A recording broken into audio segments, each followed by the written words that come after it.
What's going on, everybody? Happy Tuesday. Oh my God, I was about to say Friday. Happy Tuesday. Welcome back to my channel. You guys know what we do on Tuesdays, and it was at 9, but this week, we're going to do it at 8, and we're going to continue to try to do it at 8 because 9 o'clock it'd be a lot. We don't get off till like 4 in the morning. But anyway, that's a whole nother behind the scenes story.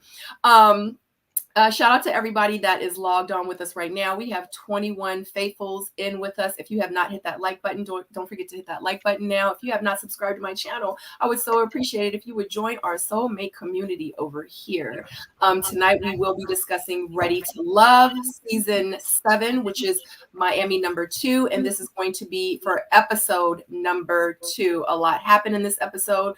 We got some new faces and everything, and we are here to discuss it. I'm so excited. You guys know I like to start in the very beginning with going around the room. Everyone's going to introduce themselves. We're going to do it in the beginning, and we're going to do it in the end, because in real life, we are the important ones here. And of course, the content is important, but this is the family, and we're going to introduce this soulmate family. All right, we're going to go ahead and start with Tyrone to my right. My left. What's up, everybody? Tyrone E. Wilson here. I was on Ready to Love Season 4. It's always a pleasure. Thanks for having me, Sabrina. Always a pleasure being with the cast. Castmates as well. Really B, Stacy. It's J-Dub. I'm sure it's going to be fun tonight. I look forward to it. So always ready. Hey, Sabrina, this is J-Dub, and want to say hello and thank everybody in the chat for stopping through, as well as the superstar panel. I am YouTube's #1 commenter, and I'm just here to have fun. And from the last panel, I know I have to protect myself at all times. Oh, Lord. Stacy B. Or really B. I ain't running nothing. I'm done. Stacy, you going next or? Oh, it doesn't matter. You right under big head, so might as well go. Really Be TV on YouTube. You can find me on YouTube. Or on Instagram, Really Be TV. I did it all twisted too. Really Be TV _ on YouTube. And I review pretty much all the Bravo shows and the OWN shows. All right. What's up? Y'all know what it is. It's PO, as in Potomac, season 5/6 or whatever. Yeah, so you know what it is. 100 sightings on IG. I don't do nothing but lay around like credit cards. What? What kind of? I'm still speechless about him laying around. I thought they was gonna bring PO back for Miami. No. Because you be delivering PO, you know what I'm saying? Yeah. I thought you deliver. The juggernaut. That would have been crazy. Yeah. All right, Stacy. And I'm Stacy B, Stacy _B with 3 E's. I was on Ready to Love the original season 4, but I guess in the way we going now, I guess it was season 3 because the resort was the last resort and don't get a number anymore. No, they just call it the last. That's what the producers told me, because I was like, wait a minute, are we 4? They're like, no, the last resort is just the last resort. It's not a number. And I'm like, but you're going to throw everybody off. Like, it's still a season. And they did. It's crazy because, the communications to us, like when they're like, hey, season 4 is our communications, like our emails and stuff from them. It's season 4. So weird that they do that, because I don't know if they're 4 or 5. I don't even say it anymore. Like, I say what we are. I'm like, Ready to Love DC. Ready to Love Potomac. Yeah, I don't even say 4 because I have no idea what it is, and everyone says it's different. So, or whatever. Okay, well, I'm ready to love Houston season. Right. Oh, we know. And And just to let everybody know that's in the chat, shout out to you guys, my soulmates, my faithfuls that are here with us. We love you so much. Without you guys, there is no us. And also to let you know, if you have any comments, anything that we're saying, anything that you want to comment about with the things that, make sure you put it in the comment section. Sometimes we will discuss some of those comments, and sometimes I will put them up on the screen. So just to let you know, we want you guys engaged with us as well. All right. So does anyone have anything that they want to say to start off episode number 2 before we really get started? Oh, I can't wait to hear what we got to say on Corvea. That's going to be the hot topic. Oh my gosh. I want to like start now, but I don't want to jump the gun because don't jump the gun, but you put it out there, so I couldn't hold it. So. This lady, she is. I like her because she keep it 100, she keep it real. She telling us exactly how she feel. Period, point blank, and it is what it is. So, and I love anybody that's real, that keep it real, and that's just genuinely themselves, regardless if it's bad, if it's good, if they this, if they that, whatever. So, if you keep it 100, I'm gonna keep it 100 with you, and I like it for it, or like you for that. So, in the very, very beginning, we end last episode with Dre and Natasha being eliminated. The singles meet for lunch the very next day. I don't know if it was the next day, but they meet for lunch, and everyone is sitting around. They're talking, they're mingling. Then we have Tommy. He walks in and tells them that, of course, there's more fish in the sea and that he is going to be bringing 4 new singles to the group.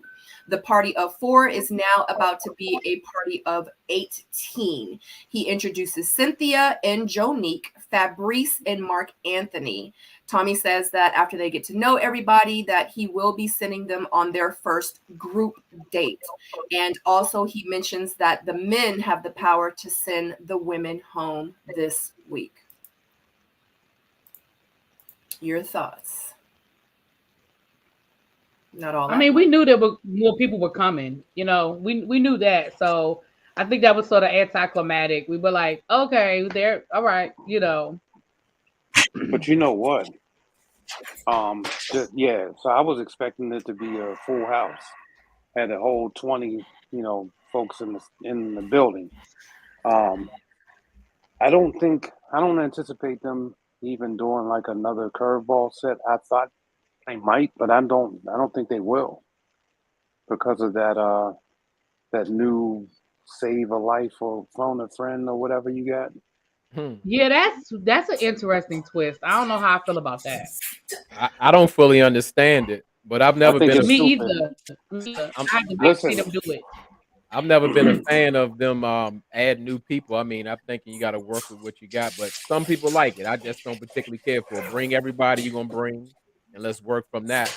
And if you're gonna have less people, why eliminate on the first day? I'm just thinking they could have went a day or 2. Yeah, I think.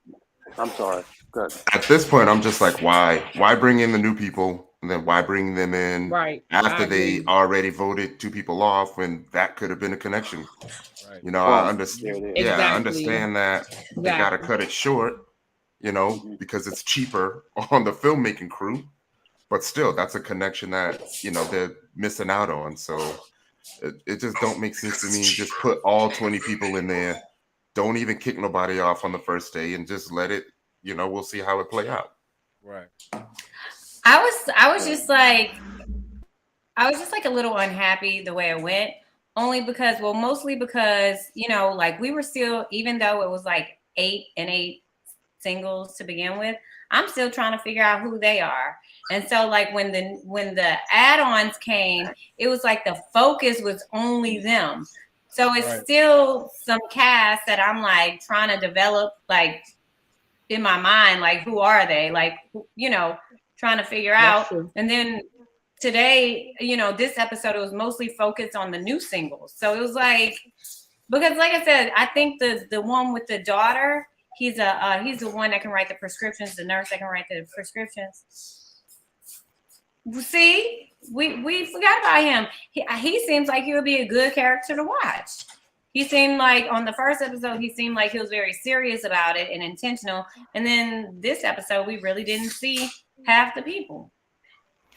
Yeah, and it was like Sue-Ann popped up, or or Mercedes are flashing and out. We want to know more. We did need those small bios just to get a feel for them, a background, so we can connect with them just real quick, not too deep.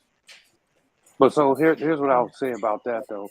They probably had too much substance in their interactions, and they want to isolate that and not give the story away or tell you who they really are. To help. Yeah. Them to tell their story. They come off like strangers. Just somebody popping up in the party, like who is Sue-Ann? Who is who is Mercedes? Who is yeah.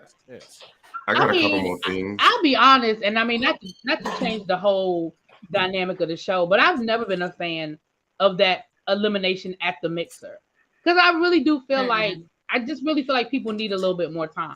I really if you want to do it the next day at the brunch or whatever, but I just feel like you put all 20 people in the room, you do the mixer, and if you want to come back to the brunch and give them another opportunity and then see what clicks, fine. And I didn't go through the process. But as a viewer, I just think I'm like, that's just, I don't know. Let me help you understand though, as a viewer, like you gotta have that elimination at the mixer, because what's going to happen is you'll see people rolling up in there and being lazy, right? And then just kind of bird watching or whatever, and then they'll get everything figured out by the time the brunch comes, because like you can get numbers, exchange numbers, and all that stuff. So you'll have people talking, and they'll be saying things that you won't see on camera, right? And then next thing you know, they at the brunch, and you're like, wait a minute, how did all of these connections happen and we never saw it? So I think you got to push and force people to hurry up and get in there and do their best. But I was going to also say that this is what, the third or fourth season that they brought in the new people. People are going to start to catch on, right? They're going to just start pacing themselves in that first interaction because they know new people are coming. Do you know what I mean? And then they bring in these new people like they're going to be stunners. And what if nobody liked them? Now they only there for a day. Yeah, in a way, I agree with that. Because I took it as an element. It was like it's unfair because in some cases they used to bring them in maybe a few weeks in, and you've been fighting for your position or stepping up, and then somebody just can come in and take a spot just like that. I'm like, let's be real about it. Chances are, the new cast that comes in, the added cast, they're most likely aren't going to be eliminated in their first episode there. So that's not true. Nah, they got rid of like Cornbread was a Cornelius was a 1 episode thriller, and he came in and went out the same time. Really? Yeah. I remember. I thought he was on there a couple of episodes. And I thought he was. I was. Well, he came in on a women's. He came women eliminations. He came in when it was a men's elimination, so he lived a week because he came in when it was a men's elimination. So he lived to that next week, but then when it was the next week, when it was the women's elimination, he was eliminated. Yeah. Yeah. So he was on a couple of shows. But I will say, even though I didn't like the way it was structured, I do like that the 4 firecrackers they brought in did what they were supposed to do. They understood the assignment, and they had us looking like, okay then. Right. Well, I mean, and some people have speculation that they on this season they might be actors and actresses. People been putting that out there in the comments. I've been hearing that too. Yeah. Well, I mean, it won't be the first time. Well, I think for Miami though, it's difficult to get people to want to do this and give up all of that goodness that they're enjoying in that dating pool, right? Because I mean, it's like Burger King, have it your way in Miami. Well, I mean, so you might have to get some acting influences in there. Well, when you used to eat that Burger King, you used to eating that Burger King. That's not a thing. As a lot of times, people don't come on the show for the right reasons. They trying to advertise their business or get some exposure in another way. It's like a lot of people don't seem to come on there ready to love. Right, because that's singing. Because I mean, who's gonna sing on the outro? Right, and you're supposed to be distraught and hurt and confused. And usually, I mean, I just be like Cardi B the whole time. What is the reason? What is the reason? Like she just saw the week before it didn't work for Drake when he was rapping. So. Right, I was like, so did you just hand out demos to the production crew on your way out the door too? Like, I was like, wow. Yeah, I ain't mad. You gotta shoot your shot. You get one chance. You gotta make it blow.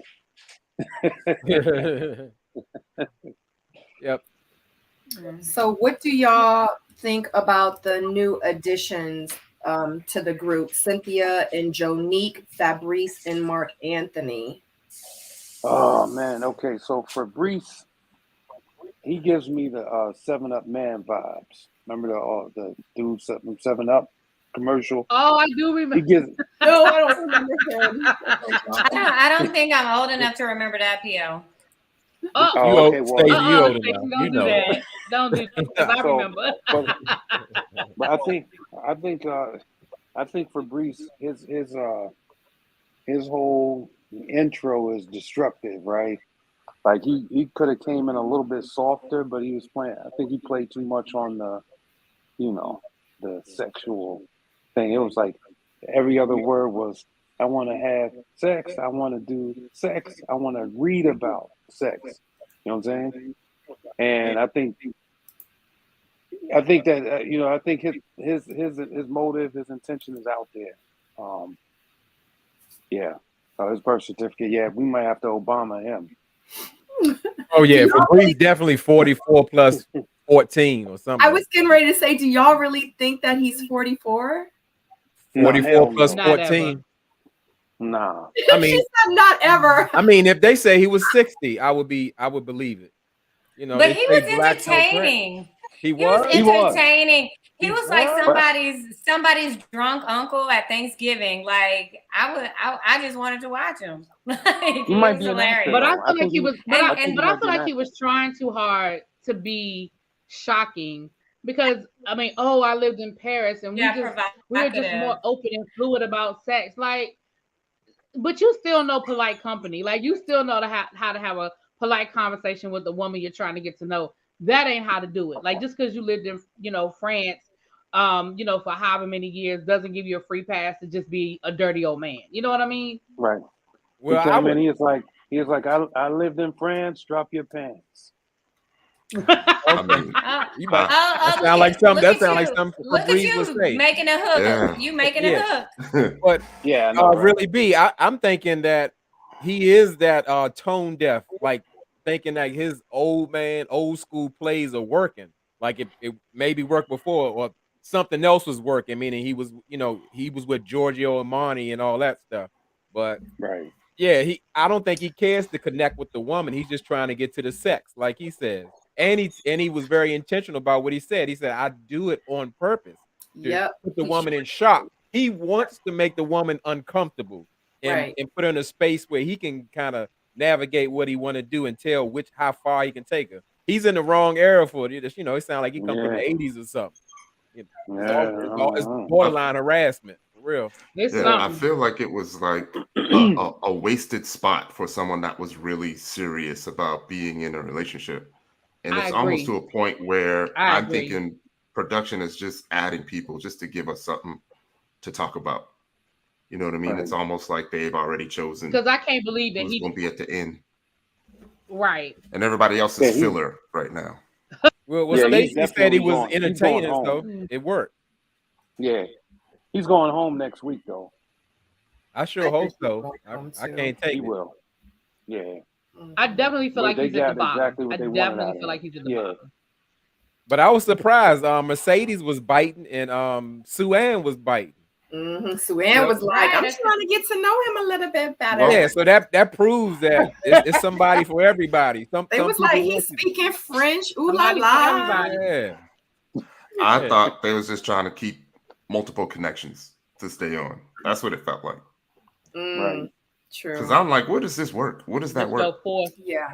Look at him. Crazy. Look at him saying they politicking. I mean, there's a lid for every pot. I'm sure there's plenty of women who aren't like trying to tuck away their sexual desires that would be interested in him. Some people like being upfront like that. You know, it's a little much for my taste because I'm a good wholesome Southern girl over here. That older man. Yeah, some women enjoy being sexually harassed and verbally abused. I wouldn't say. Now, see, here you go. Now, if it was me saying that, y'all be like, oh, here go another woman saying a man is going too far. No, I don't. I think he knows how to go right up to the border and tap dance right on that fine line, but he didn't cross it. He ain't touch anybody that we saw. So I was exaggerating a bit, but it wasn't the type of conversation. And then I'm gonna go ahead and say this: if the deliverer of those messages would have been in a different package, some other women might have received it a little better as well. I think because he that's might not proven. be somebody's type, then they were turned off by it. But if Mark Anthony would have been saying it, one of them, them little strappy fine young ones, nobody would have had a problem. I think I'm gonna have to agree with you for once, Stacey, because y'all still loving Blake out there, and Blake has no personality. Blake? Oh, you don't even know who Blake? That's the one with the high top fade. The one 8713. Yeah. I like Blake. I know you do, and I don't know why. Blake don't have a personality. He's pompous. He's arrogant. Blake is rude. No, listen. He's Blake.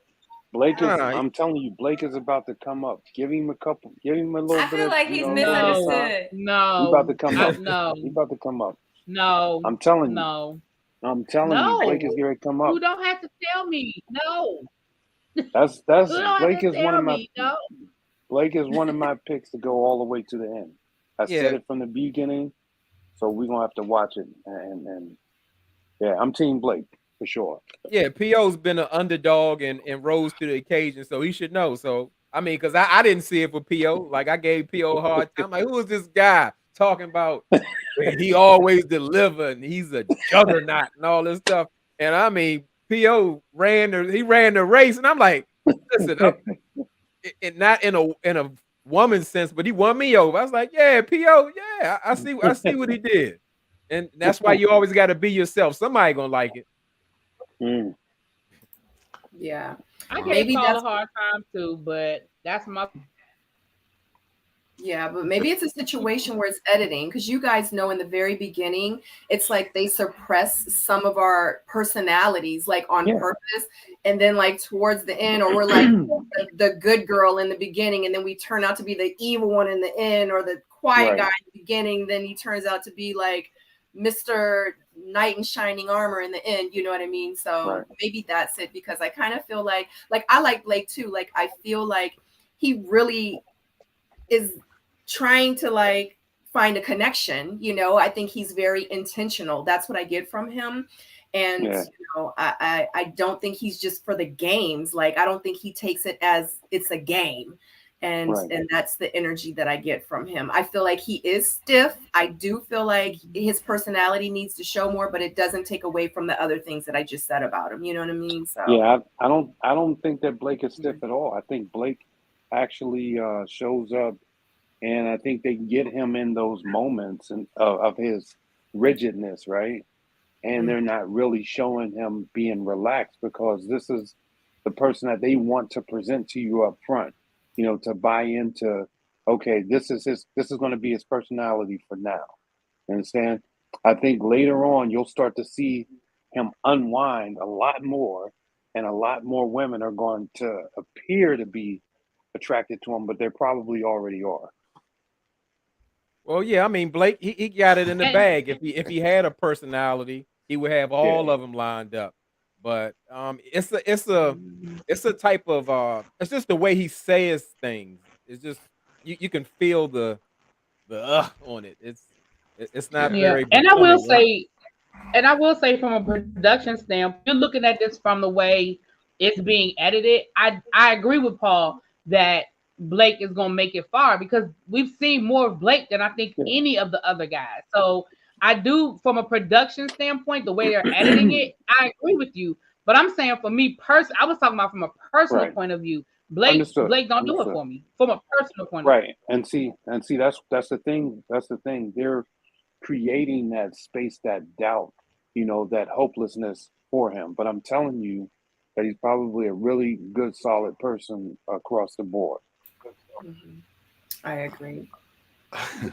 Tyrone? We'll see. We will see. I don't know how to say it without it coming out mean, man. I just just say it. Like if Paul is right on occasion, then I would lean towards what Paul is saying. but Paul is rarely right. Like I don't see it personally. Not at all. You know what I mean? Like I don't see Blake's connection there. I see him possibly trying with a couple people, but I don't see those people, being attracted to him like Paul is saying. I think it's just something off about him as well. You know what I mean? And it really stands out to me. Listen, when Ty says it, then there's something there because Ty will defend and back up everybody. Everybody got some kind of hidden or shining light to Ty. So when he says it's something there. Yeah, and then to put him and Z, two semi-awkward people, in the same scene multiple times, that was painful. Because he's not adjusting himself or his personality or anything. It's just I'm Blake. This is who I'm gonna be, and that's it. I just don't. I don't think Blake is. I think that Blake is what he's like. What you see is what you're gonna get. Right. And I think, but I think that they're drilling that into people's head in a different direction. I'm telling you, they're trying to court a woman. Like, do you see him as charming and inviting, or? I do. I think he has that. I think he has that side. And what I'm saying is, I'm asking. I'm sorry. Say that again. Seen it? Have I seen it? Have you seen that come across on film? No, I didn't see that. But does that mean that didn't happen, though? I'm not saying it didn't happen. I'm talking about what I've seen. Paul, I already know you're gonna hope for the best for the underdog, but I'm telling you what I'm seeing. I'm telling you. All right. So if this was a betting world, if we could do this in Vegas, I probably would put half the house on this. But the other half I'm gonna hold on to. But P.O., I saw somebody down in the chat said that you thought Samson was a great guy. Now, if anybody can stamp that. So hold on now. Hold on. Okay, I'm gonna hold on. We saw Samson go all the way to the end only to get crushed by Sherry's, right? That's what you saw? You saw that? Oh, I didn't crush him. He crushed himself. I'm telling you. He got himself in that position. But what I'm saying is that I said that he was going to go some distance, and he did exactly that. Samson, how he did it didn't matter. I didn't map out how he was going to do it. And his charm, love bombing. Right. He's talking about the wedding on the first visit with the friends, and serious. And I bought a pre-wedding gift for her right now. All that. Exactly. After I seen Samson on Sabrina Live, at all, you can't tell me nothing about Samson. After I seen that, I didn't see that. Oh, it was. I didn't see that live. It was epic, horrific, and a classic. And I'm so thankful that I could not make that live. Honey, we got so much. It was hard to watch. The question was, did you see Tyrone? It was hard to watch. On that Sabrina Live. Yeah. Ty was holding his own. He was in there. I put that in the comments because I'm definitely in the comments. I was hanging in there, and he got on Jeremy Speaks, and that was bad. I'm so glad. He crashed and burned. I'm so thankful, and yes, he showed everybody who he was. If anybody had a mistake, and guess what? It's some people out there for Samson as well. Some people like to be mistreated because they were mistreated their whole lives. There you go. Feels normal. He's not a bad guy. He's good for somebody, just not for me. No, there's So- that. Team Blake. Well, I'm gonna say PO is kind of taking Ty's place because Ty used to do that too. Now I'm like we switching spots. Paul, do you have sisters? Paul? I do. I got 3 sisters. Yeah. Would you hook your sister up with Blake? Right. There you I go. would have to have a conversation with him. Mhm. I would have to, because here's the thing. This is what I'm looking at. You're only seeing at best 15 to 25 seconds of him continuously, right? And so if you can form a whole opinion off of somebody in that short bit of time, then that's being superficial.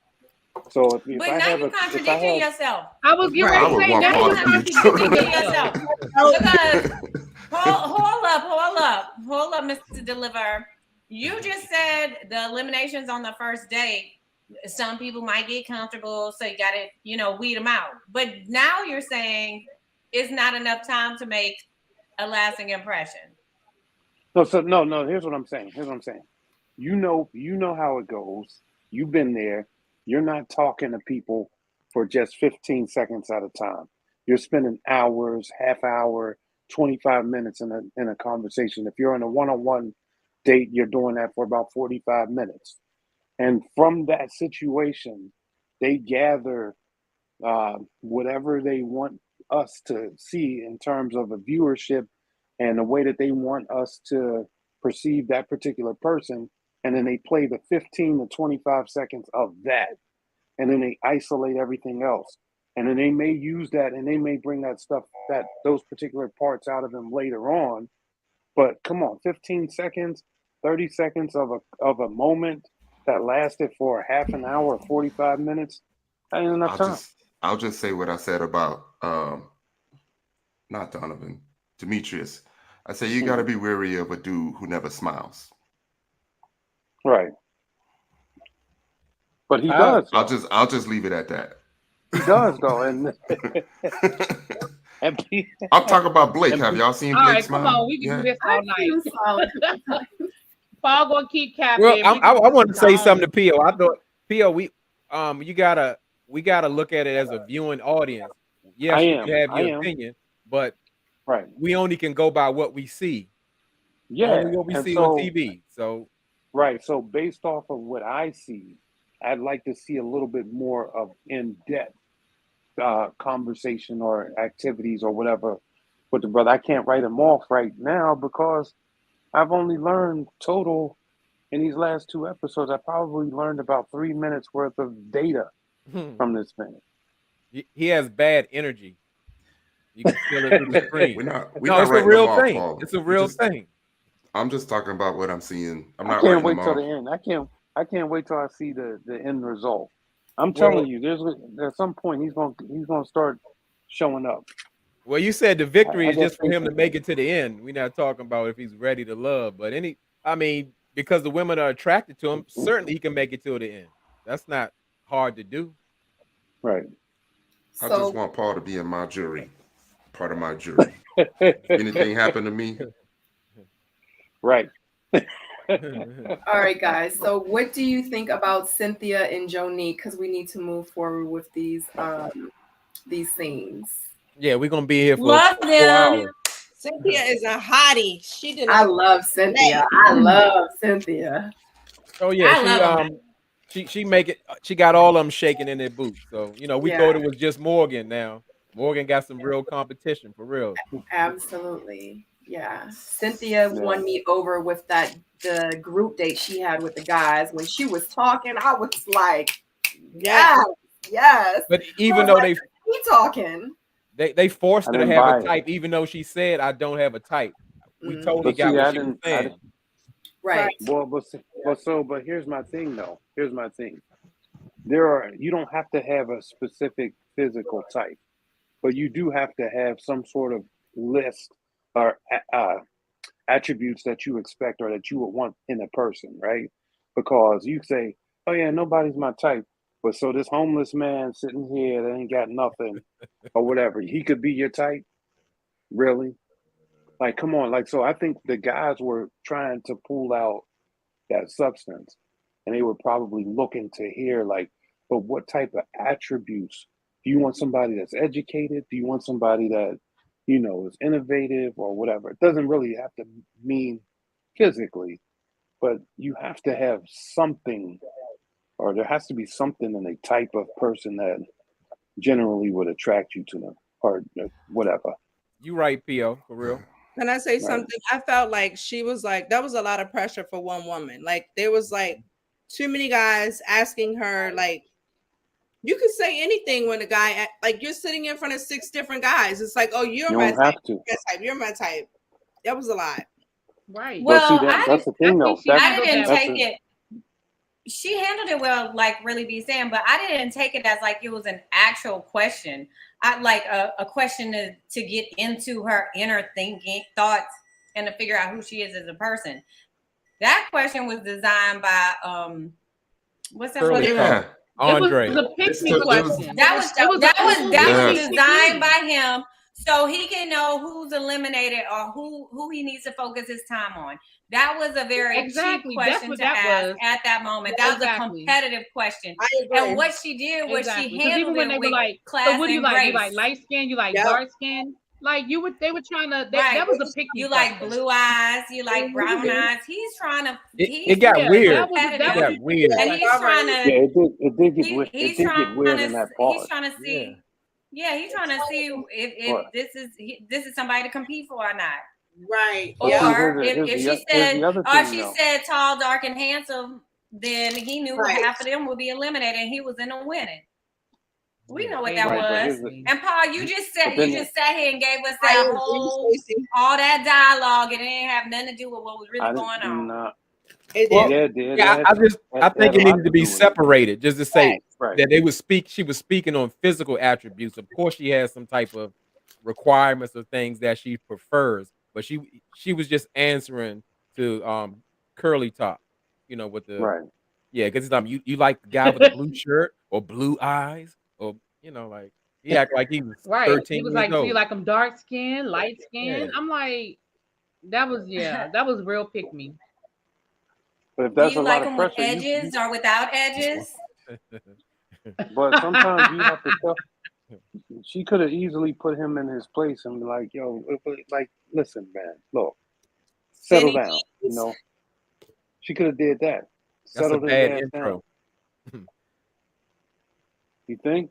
Yeah, that'd be a bad way to come in. They would say, "Oh, that lady Cynthia, she got a bad attitude. Standoffish. She's not transparent. Or she's not open. She's combative." That's what it would have turned into if she went there. Yeah. She played it perfectly. I think so. Yeah, you probably right about that. And let me say this: I like Jonique, and I think Jonique handled that situation well. She was a little aggressive, but I'm okay with that too.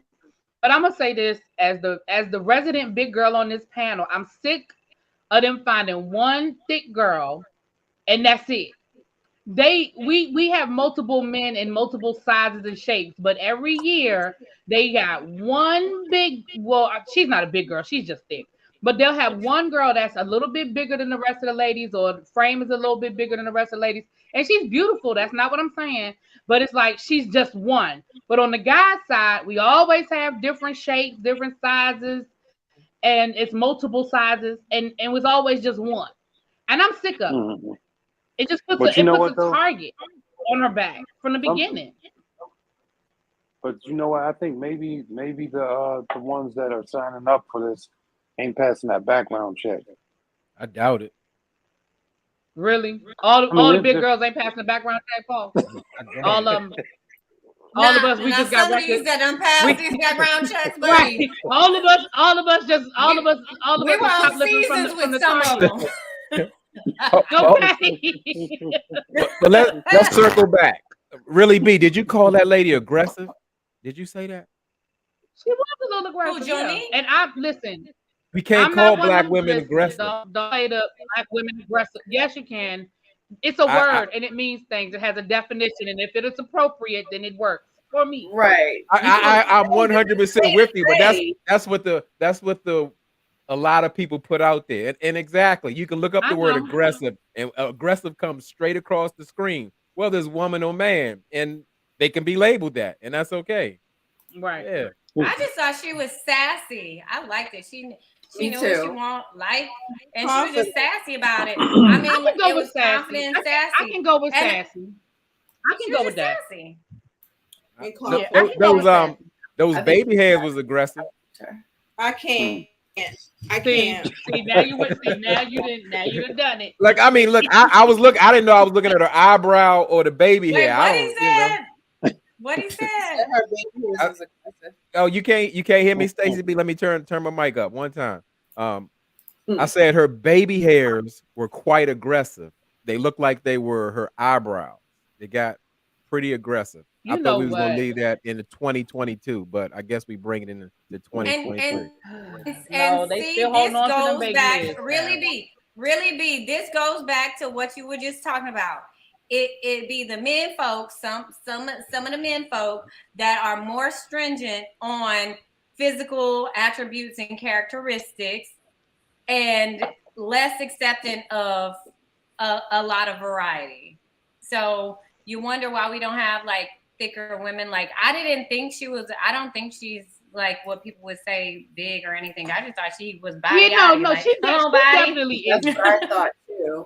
No, she body yaddy. She's beautiful, but I'm like, okay, it just always seems like there's one woman that's a little bit, and in some past seasons they've been bigger than what Jonique is.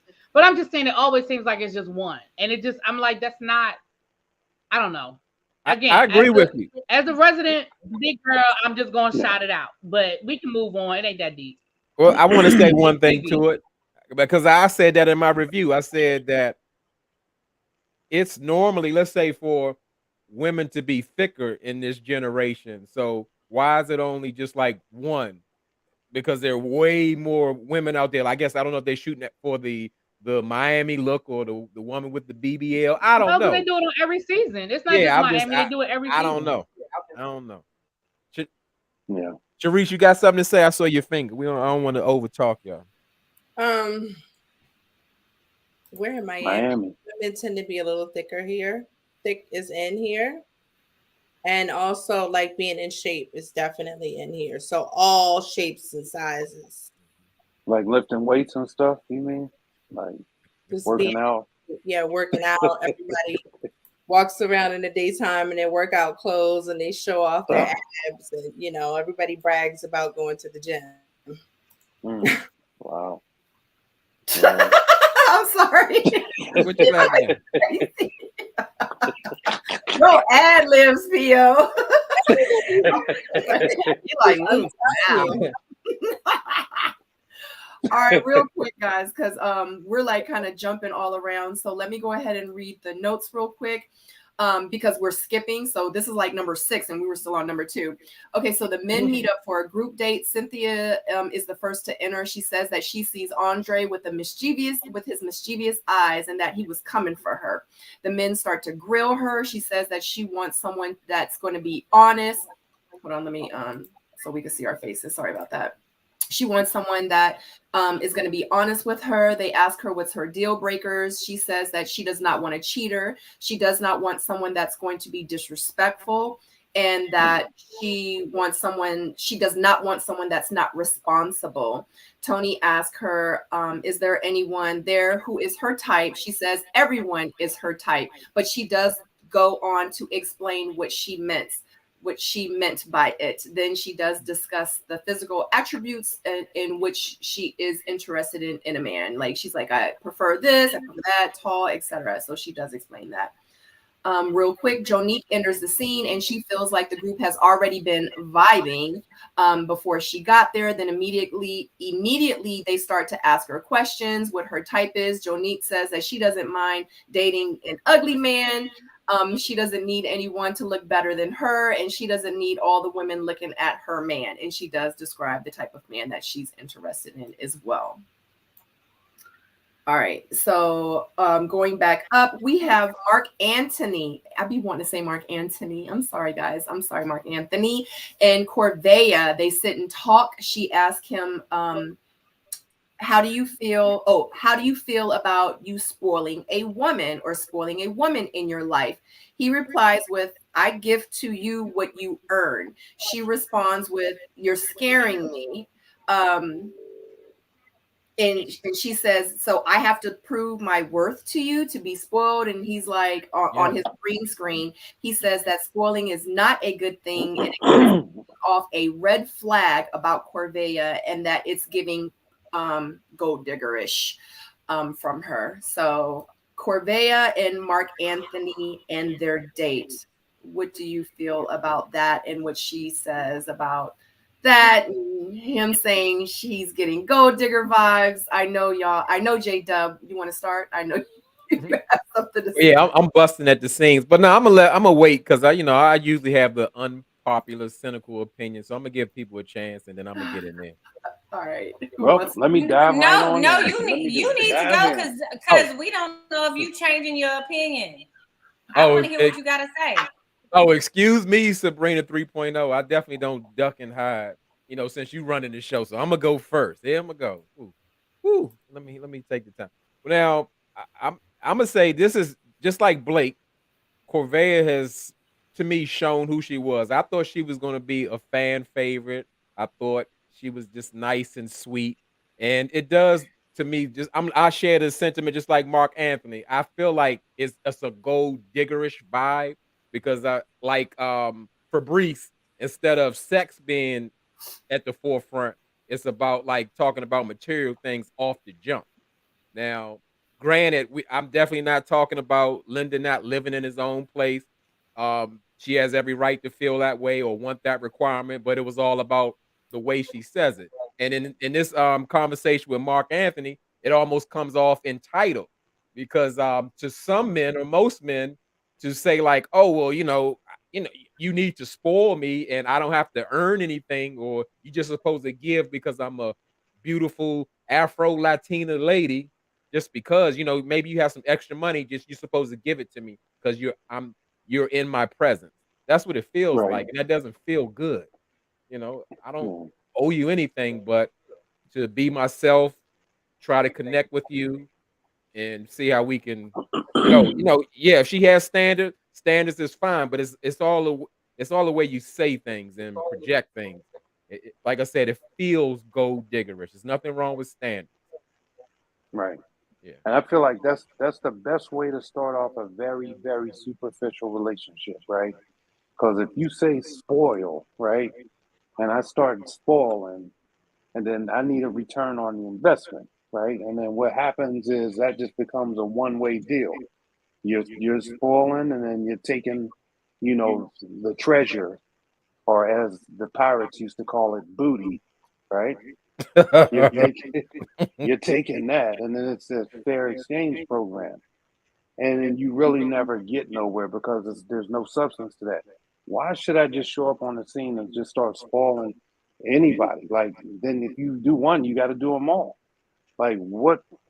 So why? I mean, what are you missing in life that you feel like, this is the way, or this is the appropriate way to date a man and have a serious relationship? Like, what is gone?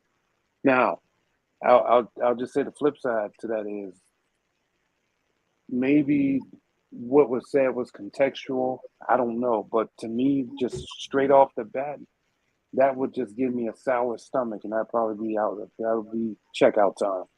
I'm ready to go. So to piggyback on what you said, J-Dub, okay, you said something about her being Latin. So in the Latin culture, that is how it goes. Like, women are used to getting gifts. They're used to getting spoiled. Like that's how they're raised, that the man takes care of the woman. So that could be a cultural thing for her. I feel like, the show does use these kind of conversations, and they, it brings about conversations like this.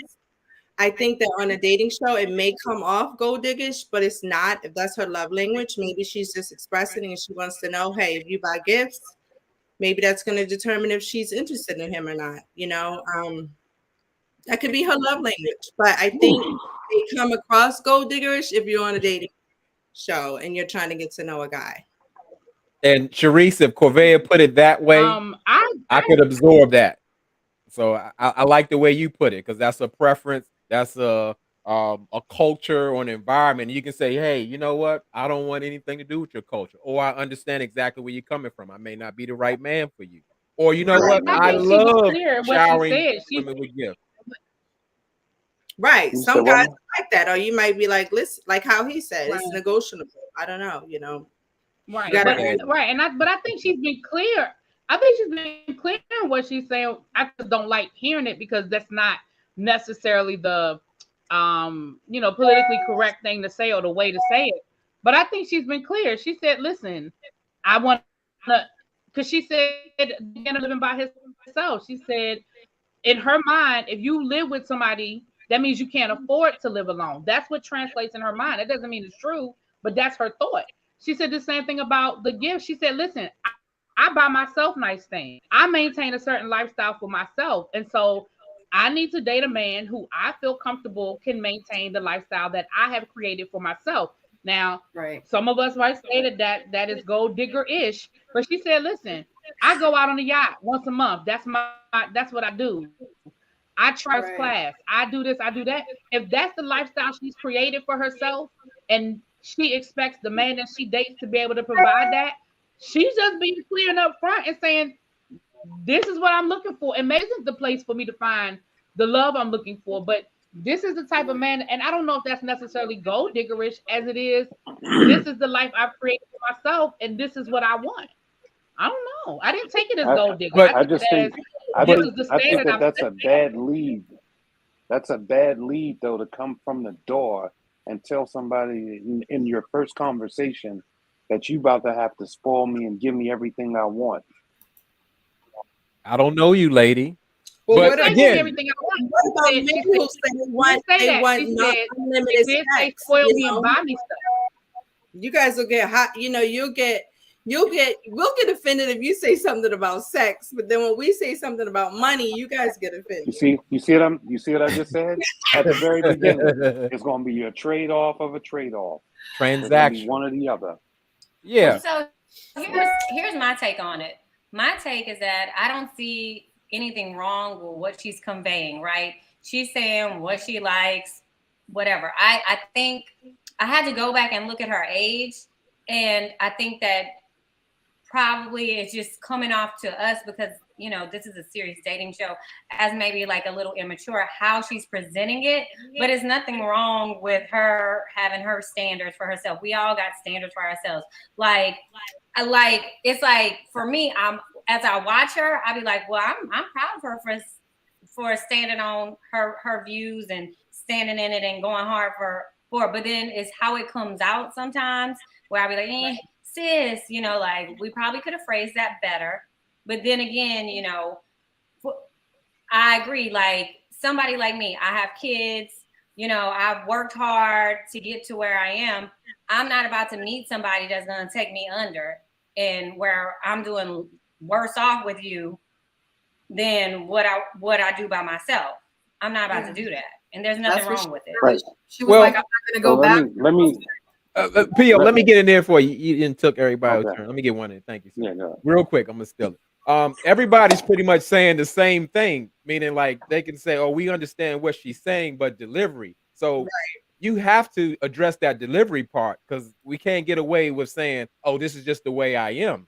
This is just the way I feel. I address it. Excuse me, Stacey B. If I say, Stacey, I'm taking you out on Saturday, it is different from saying, I would like to take you out on Saturday.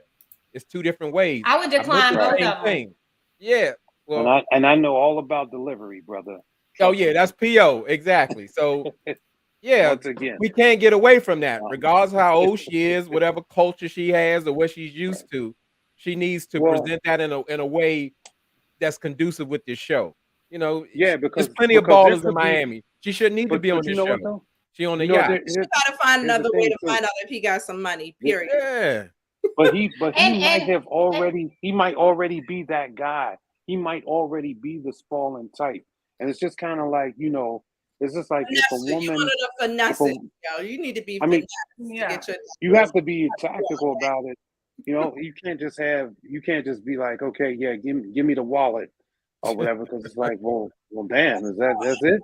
Right. I mean, I would have done this anyway, but since you had put it like that, I don't want to do it at all now. It's not what you say, but how you say it. Right. It just starts to feel a little like transactional, you know? Right. Like, I get it, I understand, and I know that once you've built yourself up to a certain standard, like, you don't want to go back because you know what that feels like. Do you know what I mean? And there may be a dude that would be like, you know what, shoes, trips, that's nothing. You know what I mean? I'll give you that. But what comes after that? Where's the substance that comes after that that's going to keep you there?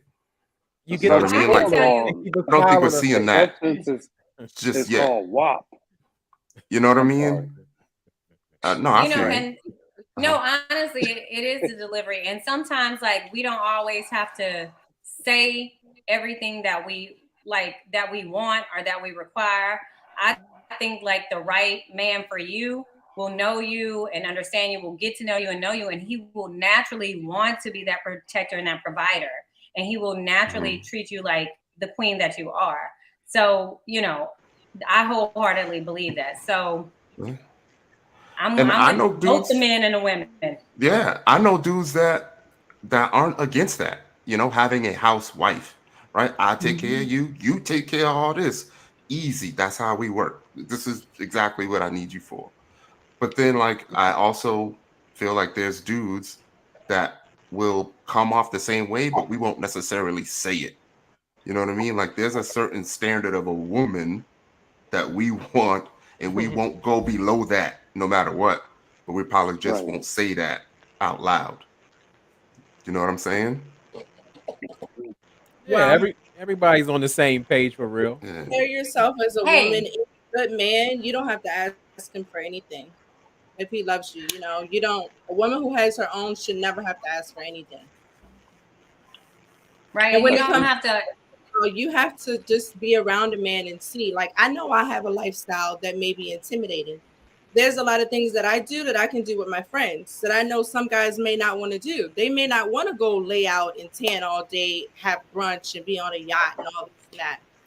But I can afford to do that, you know? So it's about if you're looking for a sugar daddy. No, let me stop. Thank you, Cherise. It's coming out. Absolutely. Yes, it's sugar daddy vibes. Transactional. It might borderline escort if we're gonna get for real. Dating show right away. You don't want to be talking about gifts and stuff right away. Now let's you put it like a love language type of thing. Yeah. Yeah. Now she mentioned gifts was her love now, that's language. What I'm saying. Like, I agree. Yeah, I agree. She probably shouldn't have led with that. But I'm just saying, I feel like she was just, you know. But I agree. She probably shouldn't have led with it, you know. Horrible lead. Yeah. PO knows terrible delivery. Hey, before we move on, earlier, like a few moments ago, I had seen in the chat Valencia had made a comment that said, "Can we talk about Jeffrey calling that lady thirsty?" I missed that. I'm glad you mentioned that. That's next. That's next. Oh, okay. Yep. Okay. I just saw somebody say it in the comments. You told the people. Okay. I'm like, how did I miss that? Yeah, no, me too. I probably missed that too. You guys set that up for me. Yeah. That's so we're on number 3. So number 4 is Andre and Jeffrey meet up. He tells her, remember, okay, so we're gonna get to that. But before that, Jonique sits down and talks with Brett, DeMario, and Z. Z mentions that she was almost sent home. Demario starts to say pretty much that it is awkward talking to her now since she was almost eliminated, that it was negative and it's affecting the way that she is communicating with everyone. Then Z goes and talks to Andre and Tony and Blue, and she talks about her elimination again. So she's kind of going around the room, and all the guys are pretty much like not feeling her because she keeps bringing up that she was eliminated. She's asking the guys like, well, like, what did y'all say? Like, why did y'all have me on the chopping block? And Tony's pretty much like, look, we ain't going to be going back and forth, and we're not going to be discussing who said what, etc. So it just really seems like she's in her feelings, and it's rubbing the guys the wrong way. Anyone want to say anything about that scene? Yeah, a lot of information. Yeah. That's how you make your bed on that show. Well, I mean, you want to talk about self-destruct? That was too much.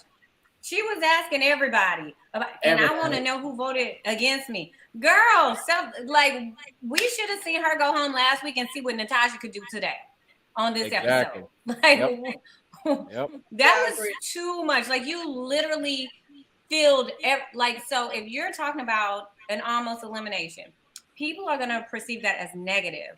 And if I were a guy and I see a girl, you know, that I'm potentially dating, dwelling on something in the past, continually obsessively dwelling on it, I would be like, red flag and run for the hills. Yeah, she was interrogating him. I mean, it got bad, real bad. Yeah. It's unfortunate. I think I was getting ready to say Tasia on our season. I know the guys had mentioned that because she kind of went to the brunch and was like, so y'all put me on the bottom. And it was a whole scene, I think, that they showed as well on our season with Tasia doing that with the guys. But I think it's one every season. Yeah, I think it comes up all the time. It has an issue. Yep. Maybe they tell them to ask. Maybe, you know, I mean, I don't know. They didn't tell me to do it. I wasn't never in that position. But maybe they go to those people and say, why don't you go up to the guys and ask them, like, why did they put you on the bottom? You know what I'm saying? Like, you just never know. Because at the end of the day, the show is not scripted. The show is not scripted, but it is produced. So, and that's something that we need to keep in mind as well. So, yeah, Z was at Rashid and Simone engagement party. No, she she said at the party. She was there. Tell you what she said. She said that. I didn't see her. She was on their podcast. No, she was on the podcast. J-Dub giving bad information. He always giving malinformation. I gotta clear it up. She done had like 4 interviews already. Who was right? She's done a lot of interviews already. But she said production told her to ask. But my thing is, even if production told you to ask, they ain't tell you to go around the room every daggone body. Like, girl. And let me say this too. And I'm not gonna say it. Never mind. Say it. I'll say channel. I'm gonna say it from my point of view. When they told me, they were like, Sabrina, go over there and interrupt Walter and such. They're talking. I was like, what? I was like, interrupt. I was like, I don't do that. So all I'm saying is that. Oh, you did it. She could have said no. Yeah, you can say no. Like they can't do anything. It's up to you. You can definitely say no. Yeah. Sabrina didn't say no. We've all turned down some asks. I'm sure we've all the ones that was on the show here done turned down a couple asks. But too, like there's a way you can do it. Yeah, exactly. Sabrina, do you wish you turned that ask down? Meaning at the piano with Walter and Stay Right, you know, like you went over there and interrupted. I didn't interrupt anything. You got interrupted. Okay, I was the one that got interrupted. Okay. Yeah, I didn't care though. It didn't make me know. I was making a beat with it. I was helping them out, and then at watching it back, it was something more than what I thought it was. I was like, oh, this was interesting. I didn't know that's what it was about. Okay. But whatever. Anyway. Moving forward, does anyone else have anything to say about Z and her going around the room asking everyone why she was on the bottom? No, she just confirmed her her position as being on the bottom. She should have went home, and Natasha should have stayed. I like Z. There was a little season. You like everybody, Ty. I'm not surprised, Ty. That's all. Yeah, Ty I'm likes sure Ty. I'm Same sure thing Ty. happened She's so your type. Uh-oh. She does kind of favor, but the earthy Erykah Badu type something. No, moving on, right? So moving on, right? All right, we have Andre and Jeffrey. See, Ty, if you had you and me, you'll be married already. Wow. Ty's like mute. I can't say it. Oh my goodness. Oh my gosh. Okay. So Andre and Jeffrey meet up, and he tells her pretty much, he was like, I just need you to remember this quote. And I put quote. Oh my God. When I am with you, I am not seeing anybody else but you. I don't think he said but you, but he says anybody else. I will give you that one-on-one attention. End quote. Then Cynthia shows up. 2 seconds later, the true test. And he failed. I was like, you know that meme with Kermit the Frog? That meme with Kermit the Frog, and he looking like that's all I could think of. I'm like, what? Yeah, so what he just said meant absolutely nothing, and it was right in our face. And I thought that was freaking hilarious. Andre says, because of course she enters and she's like, yo, what are y'all doing? Am I interrupting? Jeffrey was like, oh no, girl. Andre says that, that energies attract. Then Jeffrey mentions on the green screen that women are thirsty there. She says that if Andre is her guy, and they end up together, that she will pretty much let him do his thing. It doesn't matter. They're going to be together. Jeffrey leaves the scene, and then Cynthia and Andre have a small one-on-one, and he tells her that he is dying for love. Yeah. The cornball Andre. I mean, the ladies see it for him too. And I don't get it. But I didn't find anything wrong with what Jeffrey said, with the exception of the thirsty part. She's right.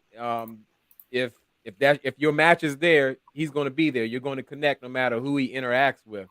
That's right. That thirsty, it just showed up on some, like some insecurity stuff, and she wasn't the only one. Bitter. So yeah, she was a little insecure. I started some new projects where I do some editing on the side, so I'm at a whole new level when it comes to these videos now. And Jeffrey gonna get her a man this season. Okay. She gonna get her a man. The things that I be seeing and hearing when I'm doing the editing, she gonna get her a man. The other thing is the way that Danielle looks at Andre. I don't know if she's still trying to. That's a great question. Who's Danielle? My bad. Did I get her name wrong? Cynthia. Green. Green. Cynthia, my bad. Cynthia. I'm sorry. Yes. Oh, I was like, oh my gosh, is somebody else I missed? Yeah, the way Cynthia looks at Andre, and I don't know if she's trying to figure him out or if she likes him, but it's an extra glance, it's an extra gaze there that I haven't figured out yet. But it's there. I'm telling y'all be talking about his little curl, and Andre got it. He cute to me. Yeah, you probably cute to him too. Personality. He's very charming. You cute to him too until somebody else show up. Just like that. Huh? And guess what? And when somebody else show up, I won't be saying they thirsty. Cause I don't dog other women like that. Yeah. Leave it to other women. Y'all service there, none. I'm like an animal. Yeah. I just did Z's journey, so got a little attached. That's all.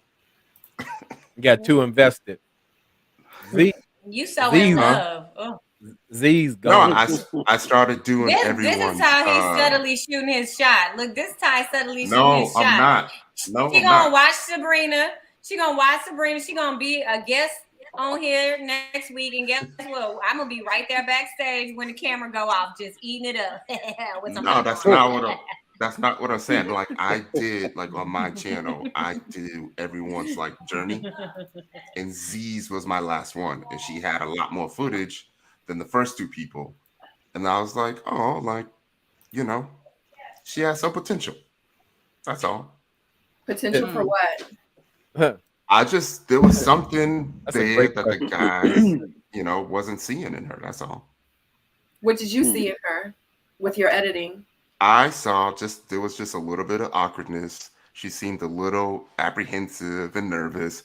And then Blake wasn't helping. Do you know what I mean? Like if there was another dude that was a little bit more inviting, I feel like we could have saw a different side of see. I want Z to see this just in case. So Ty, how do you see? I love you, Ty. How do you see her? What type of title?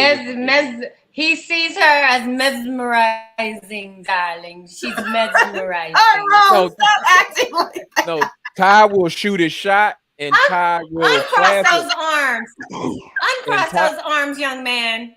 And Ty will classify you. If you put enough pressure on Ty, he'll say, Z could be my fiance. Sabrina could be his lady. And, Ty's not shy. He will let you know where it's at. He's very intentional. Very intentional. And again, hats off to Ty. He shot his shot on national TV at the reunion at Tanika Ray. It was a very long shot, but he shot it with confidence, and I respect that.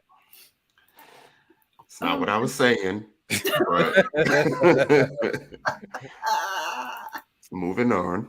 Okay, we're gonna move on. Oh my god.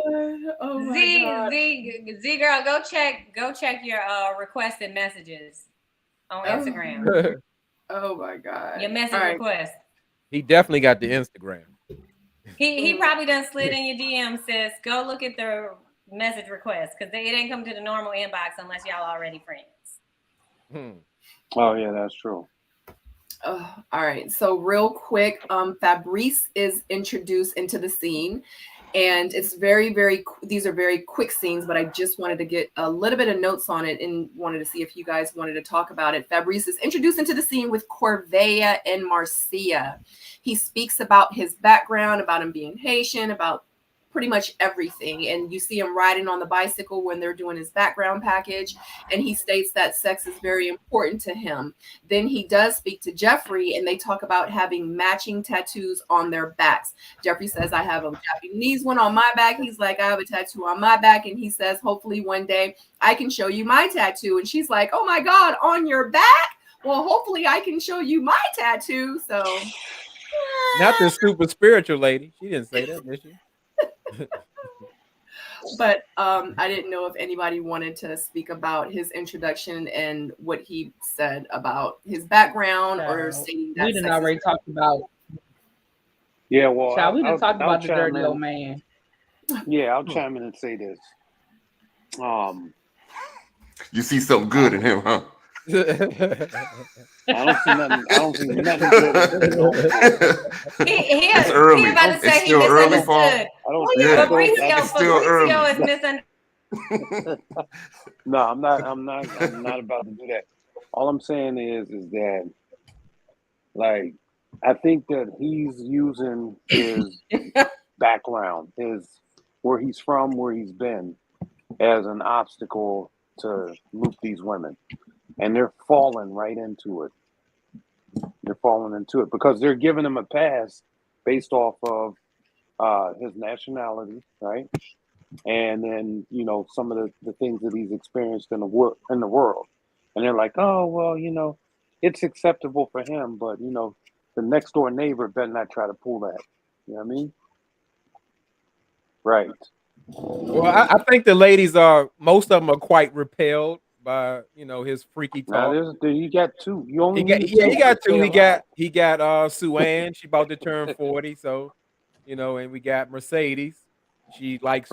She must wants to go to Paris. I think actually Fabrice might actually he could team up with Corvelia. You know, he say, hey, I got that Paris money. I'm gonna take you to Paris on the yacht and all that, and that, I think it'll work. And when we already know what he want, and she know what she got to pay for for them gifts that she want.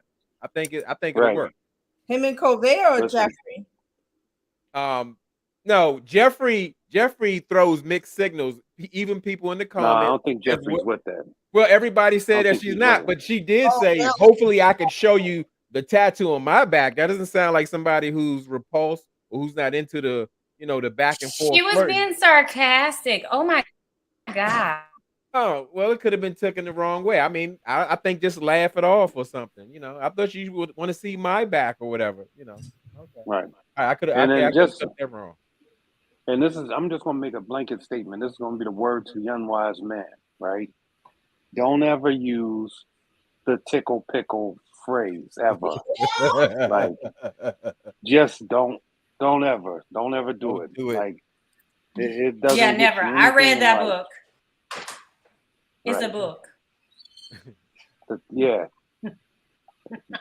We don't need pickles tickled. Leave it alone. Coming from the pickle man himself. Can I have? I'm about to say P.O. has some one-liners, so I hate pickles. P.O. mad because he didn't say tickle my pickle on his season Listen, when he was trying to eat that lady pickle. P.O. didn't trying to eat all her pickles. Yeah, I fed the pickle, but I hate pickles. You know what I'm saying? I hate them. Oh gosh. Well, since we're already there, let's go ahead and discuss it. Number 8, we're gonna skip a little bit. There's a group date with the women in Mark Anthony. The women want to know, have they dated outside of their race? Mark Anthony says yes, but he prefers Black women. Mark Anthony says that he dates all women from all races, but not Mark Anthony. Fabrice says he dates women from all races, but he needs someone that's going to fill pretty much his sexual appetite.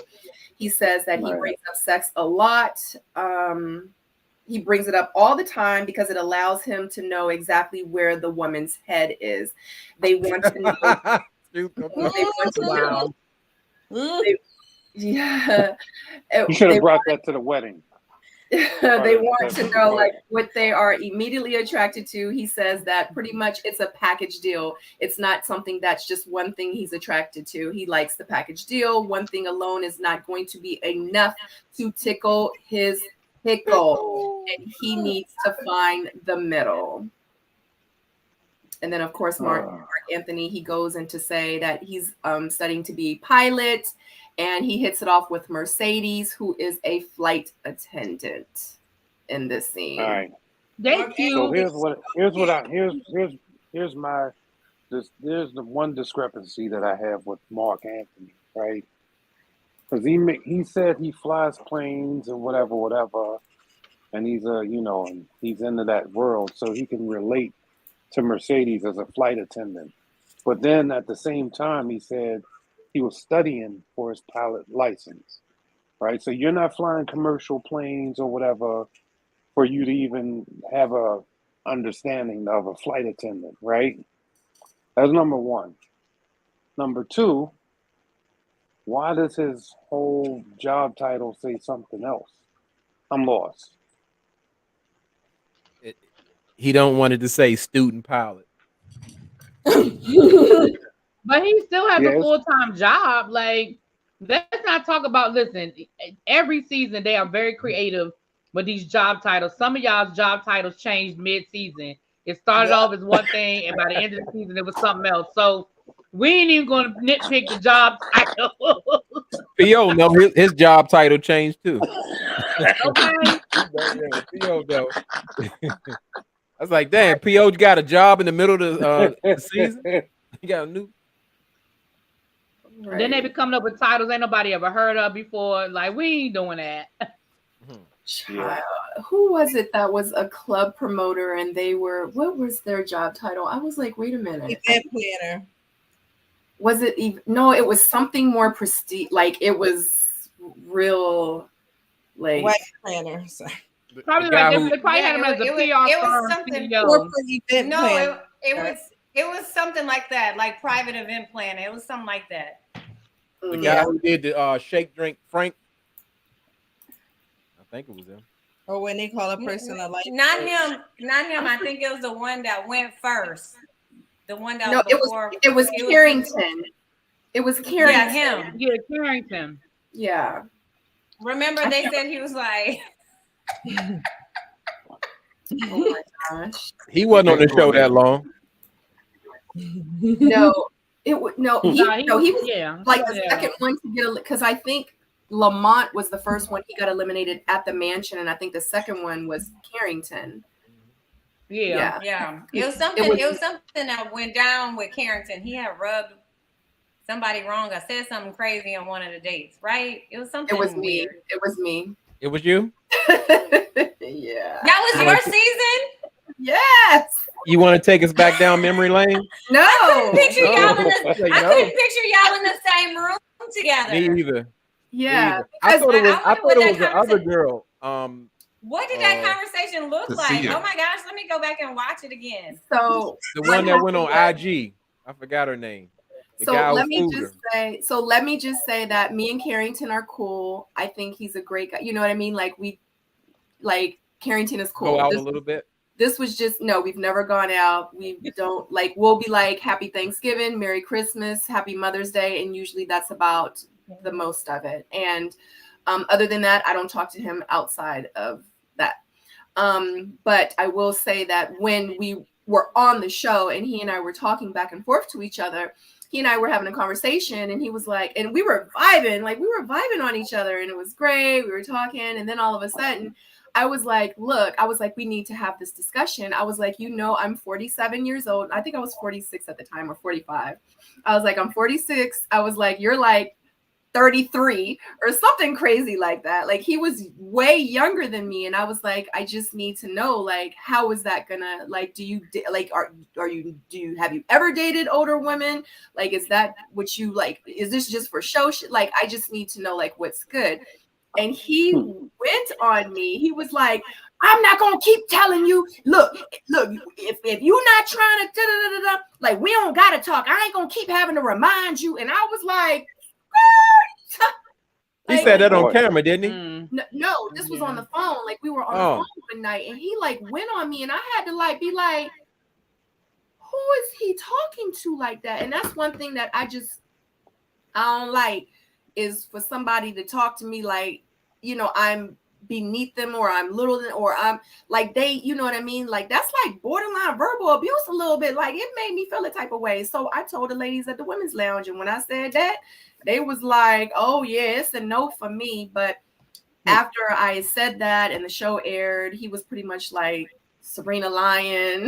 That's not how it went, whatever, which rubbed me the wrong way. But like I said, moving forward, we're cool.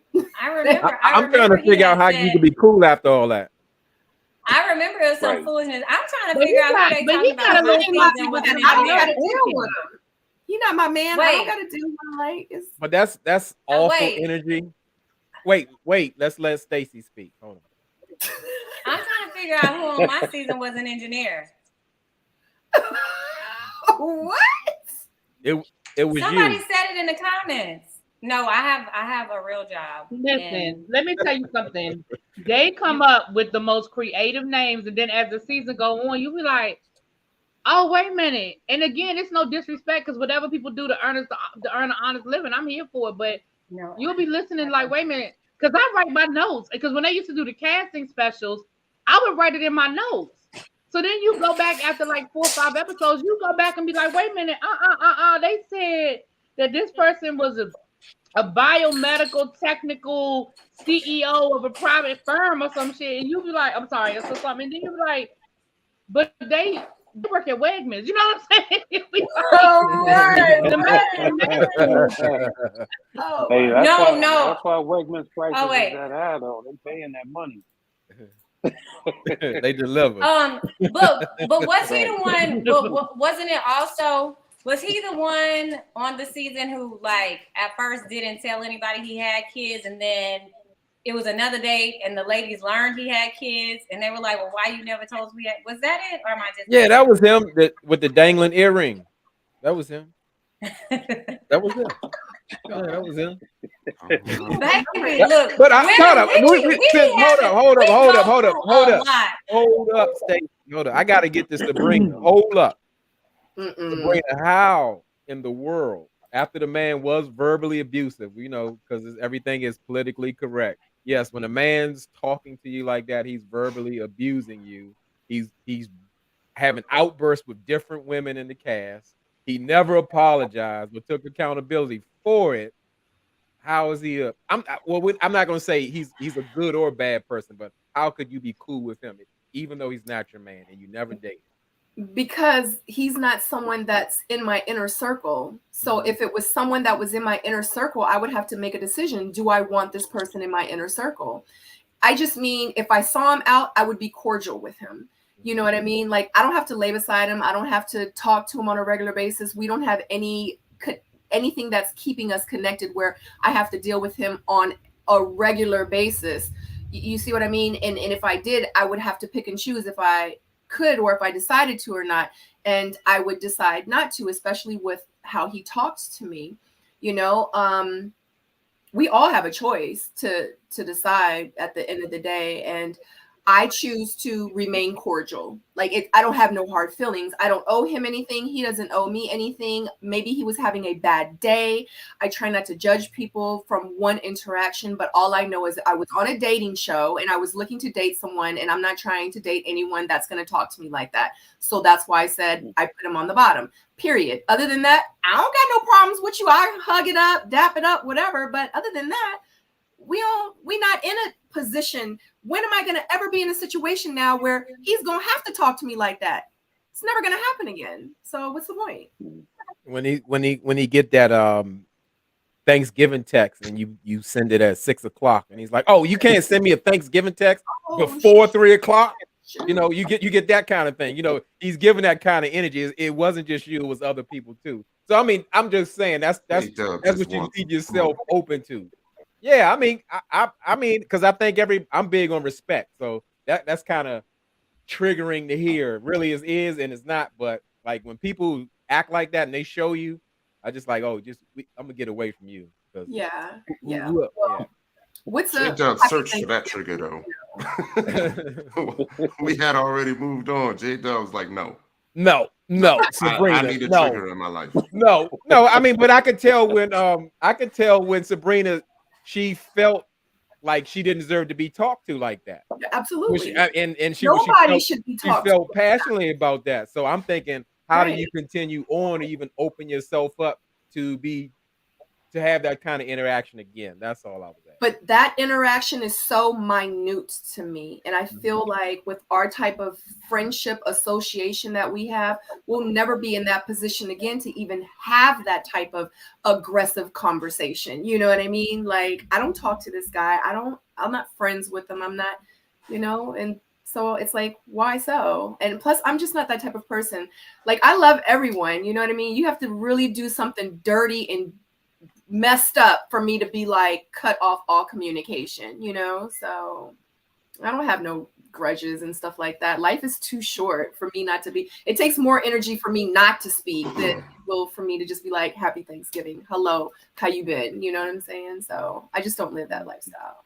Yeah, I totally get that, because you do come from a different perspective. Everybody in the chat, if you have not seen Sabrina's video on the time the guy went to sleep when it was time to bring the check, and that's where I know where Sabrina's coming from. I'm gonna call her Sabrina the Saint. Check, that's a great video. It's very entertaining. Please check it out. Go back in the archive. Right, you're going way. Yeah, we're going way back. Oh my God, I don't even know where we are anymore. Oh, okay. So we were at the 101 day. Yeah, so we're the talking women, about Andre. I thought we were talking about because we did skip a couple of things because we y'all know once we get to talking. So I just went to the group date with the women. I thought we were at the 101 date. I blame J-Dub.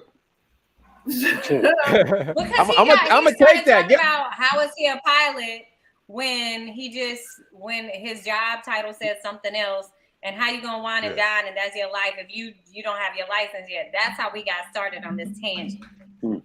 Yeah, he got his learners. Right. And was it we were finishing up the group date though. It was me. Yeah, because we were getting ready to get to the one-on-one date. Yeah. Yeah. Because this actually happened before the group date with the women and Mark Anthony and Fabrice. I don't even recall this moment. You don't? He asked for this, right? He requested this date. You didn't miss anything. Yeah, because okay, so in my notes, of course, it says that oh yeah, Mark Anthony. I was calling him Andre, but I meant Mark Anthony is who I was referring to. So Anthony and Tony and Marcia meet on a one-on-one date, and then Blake and Z actually meet for a date. And right here, we do have Marcia sitting down with Tony. Marcia tells Tony that she was a problem child, that she got kicked out of 3 elementary schools, but she had a lot of people that poured into her. And then she does tell her story about that. Tony then asks, could he pray over the food? He says, holding her hand and praying together, it felt so right and comfortable. It felt good to him. He says that he is in this pretty much for real. And Marcia would like to know more about Tony and seeing where it's going to go. And she first saw him as a player, but not so much anymore. And she's pretty much about to be invested in him. Damn, bro. And go. Well, and nobody's saying I'm gonna jump in there. Yeah, people were like really touched by this moment. They were loving the energy, and it's like, oh, these two are great. And Sabrina, when you said Anthony, they switch his name up. Sometimes they call him Anthony, sometimes they say Tony. Meaning like it's printed. I know it's so confusing. Yeah, but even before I saw the blow up, like between him and Lyndon, it's something to me that's unauthentic about Tony or Anthony, whoever this guy is. Tony. Okay. It's something. Yeah, it's something I don't trust about him. You know, is the way he comes off, like he's hiding. He was from New York. Yeah. Okay. No, I think. Sharice, remember? Yeah, I ain't even want to go so hard on my bias. I'm gonna let it fly. Yeah, some of the New York people can be grimy, and I think he fits that bill perfectly. He's got 2 faces. You say he was a slick New York dude. Yeah, he snake. Yeah, I do remember this. This was. I think he's going. Yeah, I think he's just going to do whatever he needs to do to hang in there. Yeah, this was a good day. I remember it now. I really liked you sharing her story. You were sharing your story, and this is like I felt like it was powerful because like sometimes like your demographics, like or your environment. You know, you could be seen as like a problem child and people would give up on you or whatever. But I love like this Black woman to see her like blossom and grow. And she explained like why she has patience because she was one of them who, you know, was kind of like off track a little bit. I loved it. I like the way he and played. I do. That's a part of his game. Right, I know. Because okay, at least you know. They all tried it, and I said, no, it's okay. We don't have to pray on national television. It's all right. It's okay. That always rubs me wrong, though. Like when people try to manipulate you, and I'm not saying I don't know enough about Anthony/Tony enough to make this statement about him. So I'm not directing this to him, but just generally speaking, like that, just me, it would have rubbed me wrong because I don't like when people manipulate your relationship with God or whoever you believe in. I don't like when people try to use that to tug on your heartstrings. Like we've seen that in seasons before, like that one guy who did that, and it always rubs me wrong. It always rubs me wrong. Yeah, it's kind of self-righteous or like, you know, we don't really have to do this now. We don't have a stat. Like I don't even know you like that. We don't have to pray over this. This is casual. Right.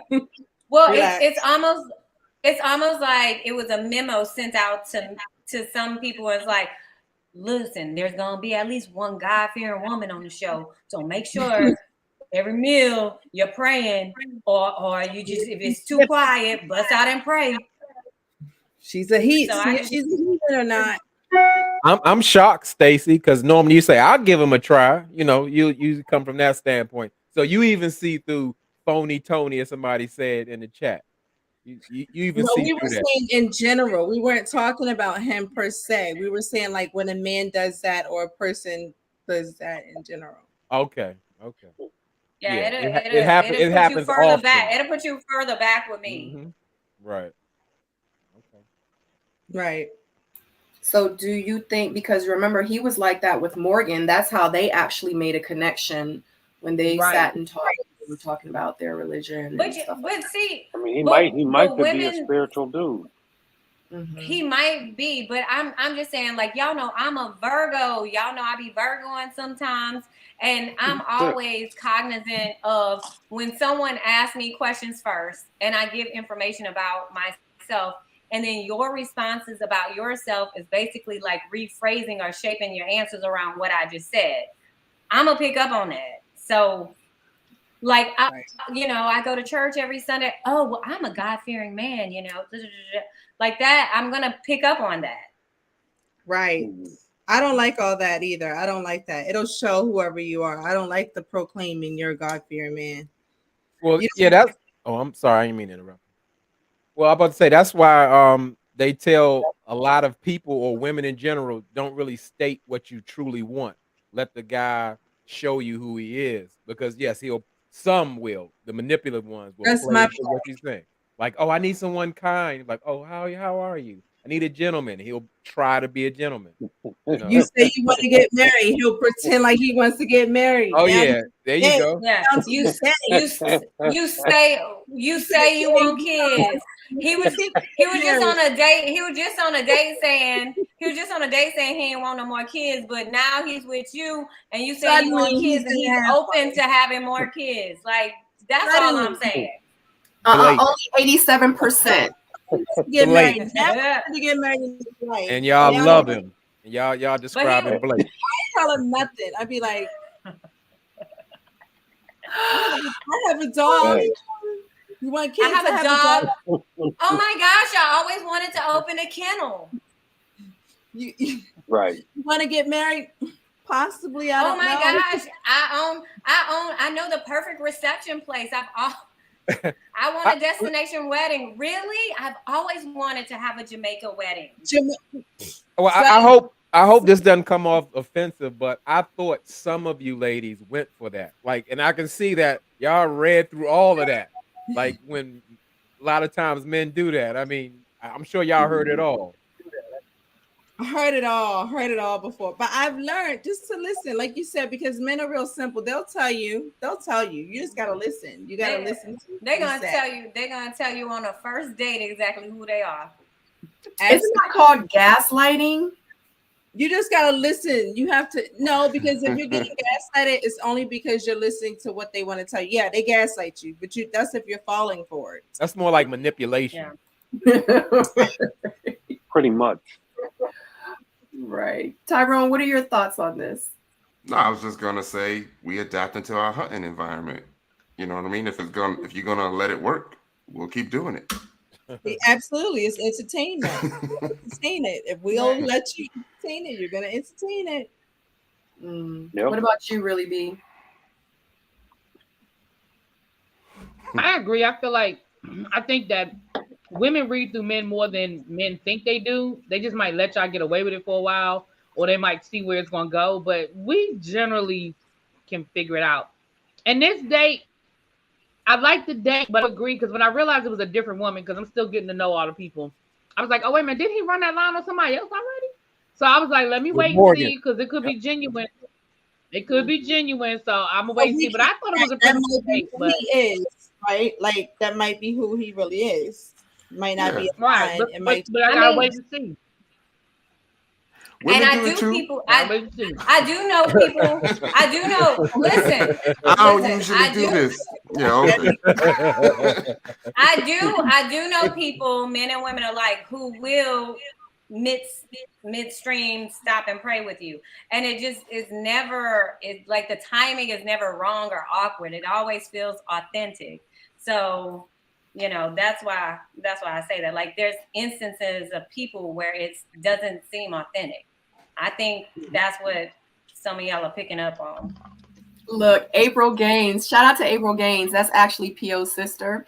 She says it's giving me Coming to America when Eddie Murphy asked the person, what did she like? I like what you like. April, would you date Blake?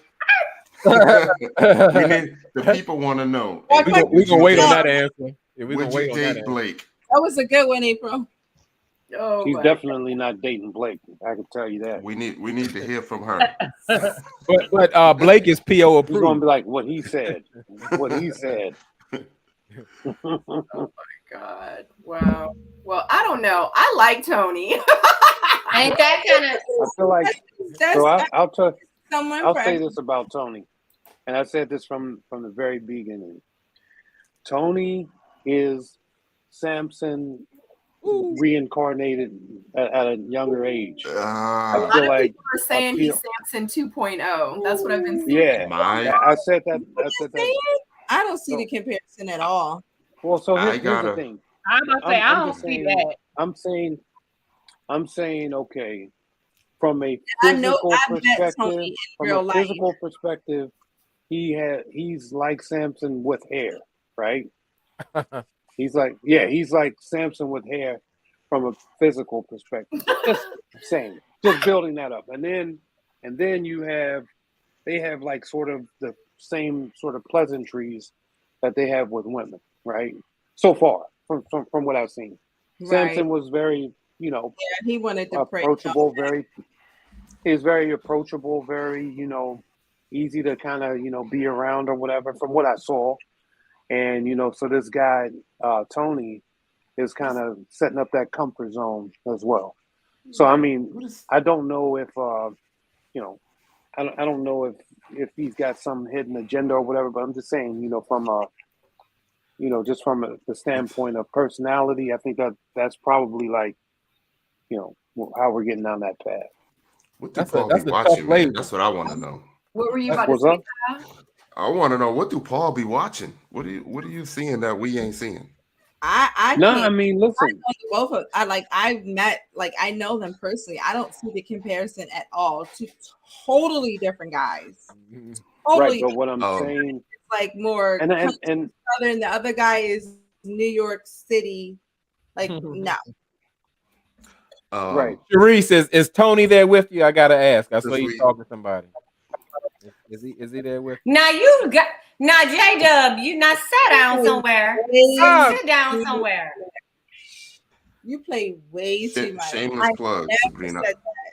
I'm trying to release something, and since we're talking about Tony, I got his face on the thumbnail. I want to see if it works. No, and I'm not saying nothing about, because no, I agree. I cannot believe that. Now, I said what I said about Tony. I said I've met him before. I don't know him like. Oh, okay. No, but in no way do I see Tony as Samson in any shape, fashion. That's what I said. It's not even close. Listen, the women were in love with Samson and his gift giving. You can see right through that. I mean, from day one.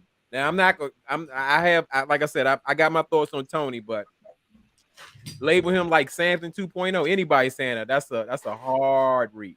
Samson is on his own on that one. He's in a whole other category. I'm telling you, and I've seen it.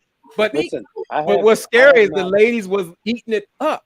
I mean, they were loving it. They was like, "Oh my goodness, Sharice is so lucky." I mean, they're gonna be married tomorrow, and I mean, the ladies was loving it, and that's what scares me. Like the ladies was going for us. For you. I'm like, well, first off, Sharice's bias in this. What you say? Sharice's bias in this because she knows both. She knows Samson and she knows Tony. She met them in the physical, so her whole opinion is flawed as soon as she watches the show because she understands exactly who they are, right?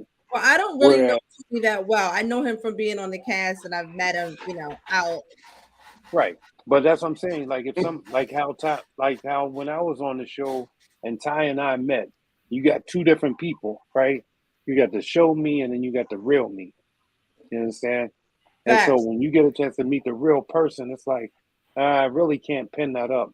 So you can't see what they're doing. But for me, I'm watching and I see the same sort of character slot, I should say, that they're trying to put him into. Yeah. I think that they're trying to. I have to watch them before I even saw him on the show. So and then I met Samson on the show. So it's a little different, you know. At least Tony trying to get with somebody. Right. Samson was too. No, Samson wasn't trying to get with him. Samson was trying to be on the show. But what we saw, what he tried to in career, he wants to be a model or an actor or something. What he was trying to portray with the gifts and the next something.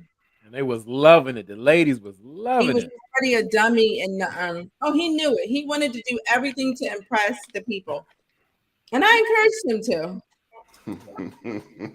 But I liked you, Theo. When I met you, I thought you were cool. I thought you were cool on the show, but when I met you, I thought you were cool too. I loved Theo when I met him in real life. Yeah. Every time I've seen him, he's just been such a gentleman. He smells good. He exudes. He smells like money. He smells like he spoiled women.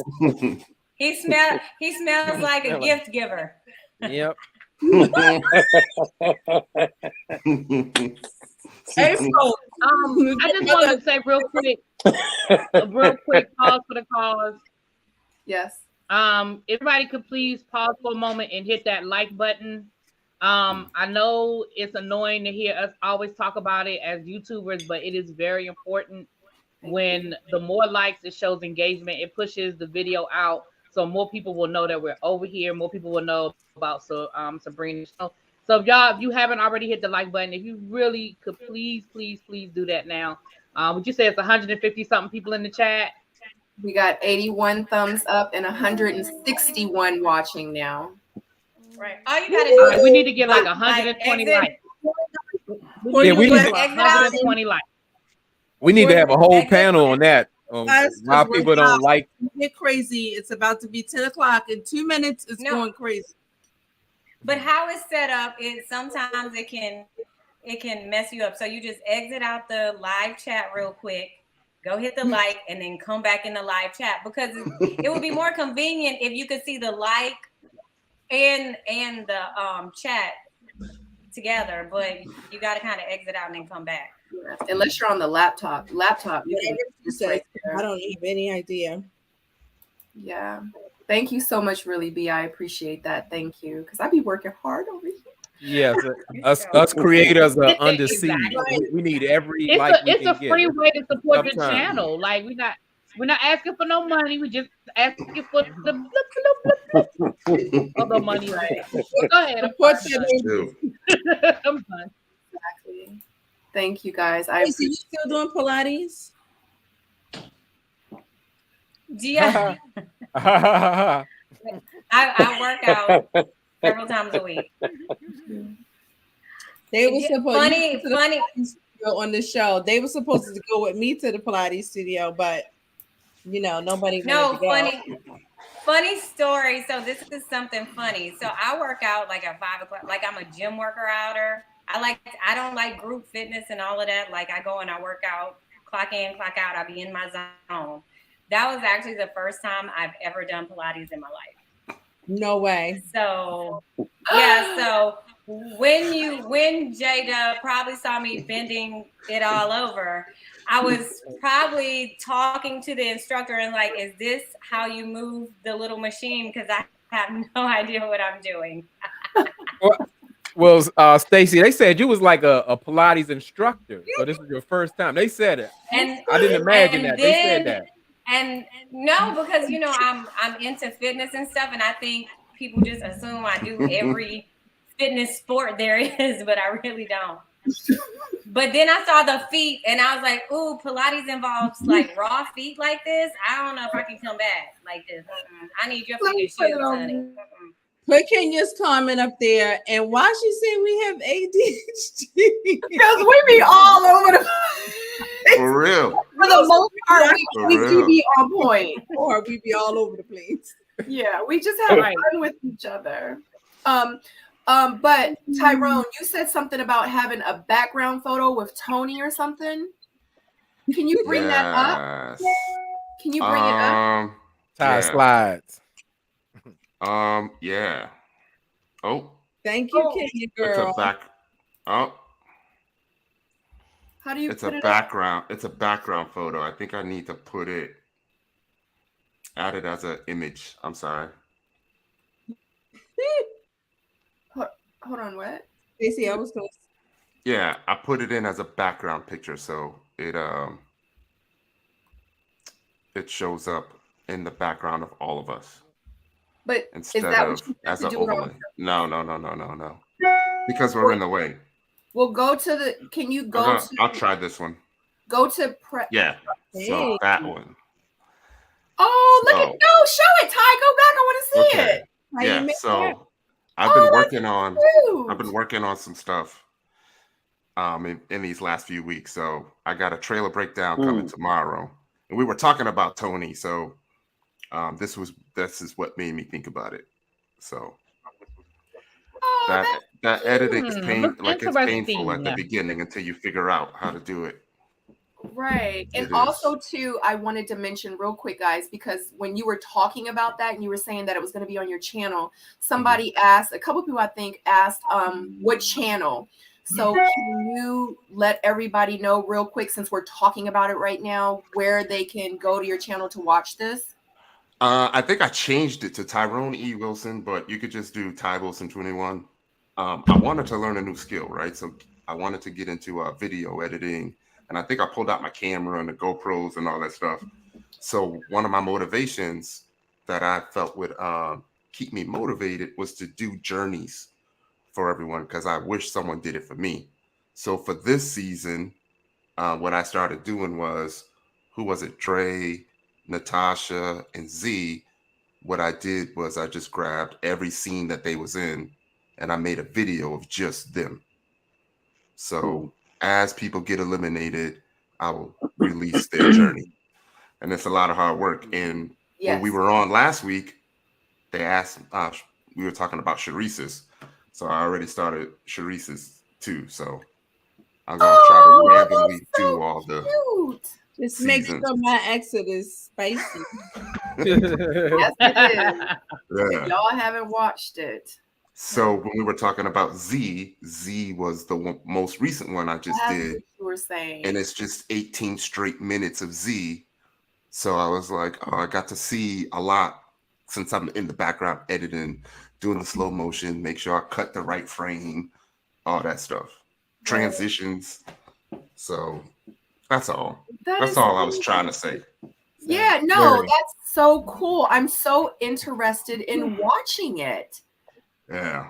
When are you going to put out the first one? Tough. Trust me, I know. I'm a bit late, but I'm going to try to get that done tomorrow. Okay. Well, we're going to hold you to it.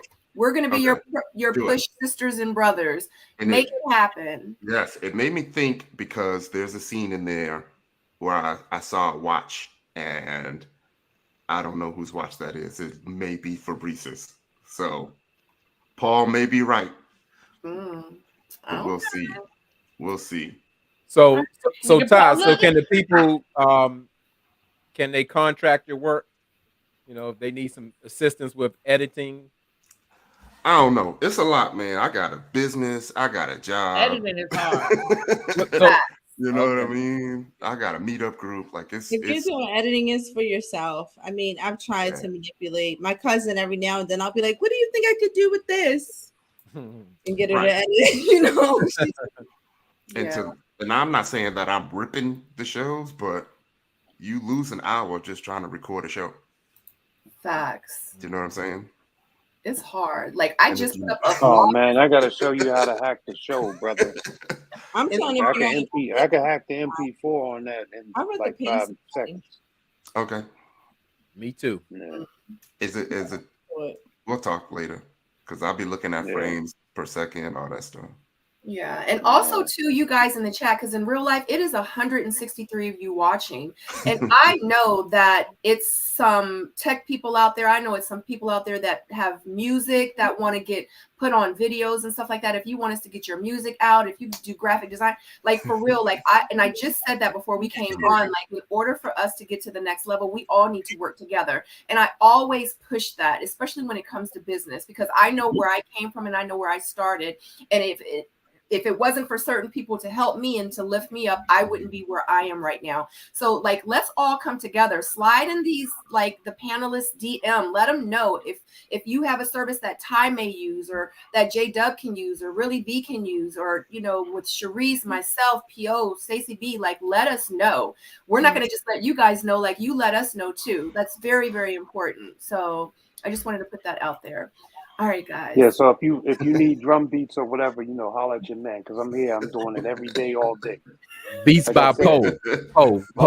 Like I said, I'm always on a delivery route to do something. Right. Do it, Paul. Send me a beat. Send me a beat. I'll put it on. No doubt, I got you. Yeah. If you needed Pilates instructions, see Stacey B. Right. All right, guys. Now that I know what I'm doing, I'm happy to help you guys with Pilates. Absolutely. Like, you should be doing like YouTube classes or something. Pilates. I am that's why I asked you about it. I'm a Pilates queen. Well, I want to learn. Well, I know, like, if you do Pilates and stuff enough, I want to know how to do a split. That's my goal for 42. Girl, I can only come up to the little beat before the floor. I can't go all the way down. I need to know how to go all the way down in the split, in a big girl split. You have to keep practicing. I just need somebody to push me down one good time. Get the just All right, guys, let's move forward. I like the machine, the reformer, though. Yeah. If you really wanted it, you'd be there. We just got called out for having ADD. Oh my god. Oh my gosh. All right, let me put this up. Oh my god. I'll sit up here and be. Oh my gosh. All right. So the next scene we have, and of course I said that Tony was meeting Marcia and Blake was meeting Z for a date. Hair. Oh god. Blake says that he could feel Z's uneasiness. She says that she guessed she just needs to relax, and it was hot in there. Blake asked her, like, who are you? And she, you know, pretty much answers, not, I guess, how he was expecting. He was trying to get more from her, and she was not giving what it needed to give. He felt like that she did not go deep enough. She says that it felt more like an interrogation, like an interview, and not like a natural conversation. Blake says that he was not receiving anything, and they both pretty much were disappointed at the end of the date. Boo. Yeah. So I'll tell you, Blake had that look on his face, like how I felt when I had to sit down at the table and eliminate Tiffany, right? And I saw it through his whole demeanor. He was like, man, I might have to do this. And, you know, I knew she was gone just by his body language alone. He was like super uncomfortable. But I thought that was the actual date. That was the first date. That was the date. This was not the elimination. This was their date. If that's what you want to call it. Okay. It was bad. Okay. Oh, yeah. I'm sorry. But she was still hung on getting eliminated. Like, it was super awkward. I mean, I don't know what it really looked like, but it just seemed like there was like no communication. Like, it, and in Blake's defense, like, he may have felt like he was interrogating her, but I'm sure he was just trying to get her to talk, because there was nothing. Just the only thing happening was paint drying. But he was being like tough on her. She was giving him answers, and that would be hard for anybody that say like, well, what do you mean? You like hanging out with your mom? What about you? I don't want to know about your mom. What about you? Right? How can somebody open up to that, even if they? And so that But see, it's so funny because that was okay. So when I sat down, no, seriously, it was the same thing when I sat down with Tiffany at that one date where they said, "Oh, he asking all them questions." You know, I was sitting there talking to her, and she wouldn't talk back. And then I was like having to ask different types of questions to try to get some sort of conversation flowing. And I feel, where he was at in that moment, like, all right, what do I do with this? Like, what's next? Or you could just talk. You see, Marcia didn't have a problem talking. Yeah. Right. But Ty, we don't even know how long. We don't even know how long they were sitting there in a state of empty conversation. And he could have just been frustrated by that time. They could have already been an hour in and it's nothing going on. And they're like ask her questions, make her talk, ask her questions. Right. There's somebody behind me like. Right. And if they have to tell him to do that, that means he couldn't do it on his own. Right, exactly. Because he was like, tell me about your mom, your dad. What do you like? Do you work out? She was like, I like to hula hoop. I was like, what? And, yeah. And she wasn't following up because she don't like him. And he don't like her. No, but it wasn't. But it wasn't even that tight. It was just she was in her own way with all of the men on this episode. And she was still, when you have a near elimination, she was still stuck in that zone. And, she was sabotaging herself. She was self-destructing. Yeah. And maybe she thought she had another week or two to skim through. But when pressure's on the line, it's a lady elimination. You gotta take that one bad thing, put it away, and try to get out who you are as a person, and try to share more about yourself. And you gotta own your moment. So she had a lot of airtime this episode. She should have owned her moments a little more. I don't know. I think that she was probably in a state of feeling defeated, right? Because nobody wants to be, called out like, yo, you at the bottom. And then you feel like, well, damn, nobody likes me here. And you get so fixed on that and you're not really, opening up yourself to be genuine at that point, Unless you're the juggernaut, then you already know. But we don't all have the fortitude to recover from that. But who can respond where if you're getting or supposedly getting to know someone and you're giving your answer and they're rejecting your answer, that doesn't make you say, you know what, I need to dig deeper. I need to, give more. Yeah, everybody's going to be different. No, I don't want to hear anything about your mother. No. Yeah, what could have been like, so tell me about yourself. Yeah. Right. Who are you? Yeah, he could have had a follow-up question. Yeah. Valencia. She could have just been nervous though. Like, people get in front of the camera. She could have been like, oh shoot, like, what do I say? Yeah. What do I not say? Like, I mean, y'all have to understand, like, if you've never experienced anything like this and you think in your head, oh, I got this. But when you're there in that very moment, it's a different kind of experience. Like, you have people standing around, they're like this, they got cameras in your face, they're like, and you're like, oh shoot, you were like, I got a booger in my nose, I don't want to say the wrong thing, like I don't want to put too much information, like you going through a lot. But at the same time, you have to accept the situation, right? Because you know exactly what you're here for. But you can't. How can you say you have to accept the situation? I've been there. Listen, let me tell you something. Hold on, no, but let me just tell you this. I've been in that same space of anxiety. I was the first person to walk through the door on my mixer. So I came out into an oh shit moment where oh crap moment where there was like 12 cameras out there staring at me. And then they don't tell you, okay, somebody's going to come to the door, walk up to them and say this. You got to do you.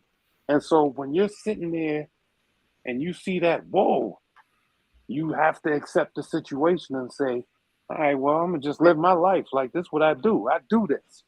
And they're going to pep talk you. No, they ain't pep talk me at all.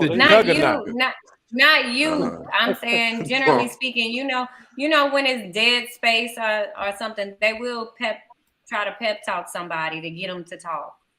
Like we know that. No, they just like they were probably telling Blake, ask more questions. They were probably like, "Come on, open up!" Like, and that's a lot. happening. You trying to connect with somebody and fall in love.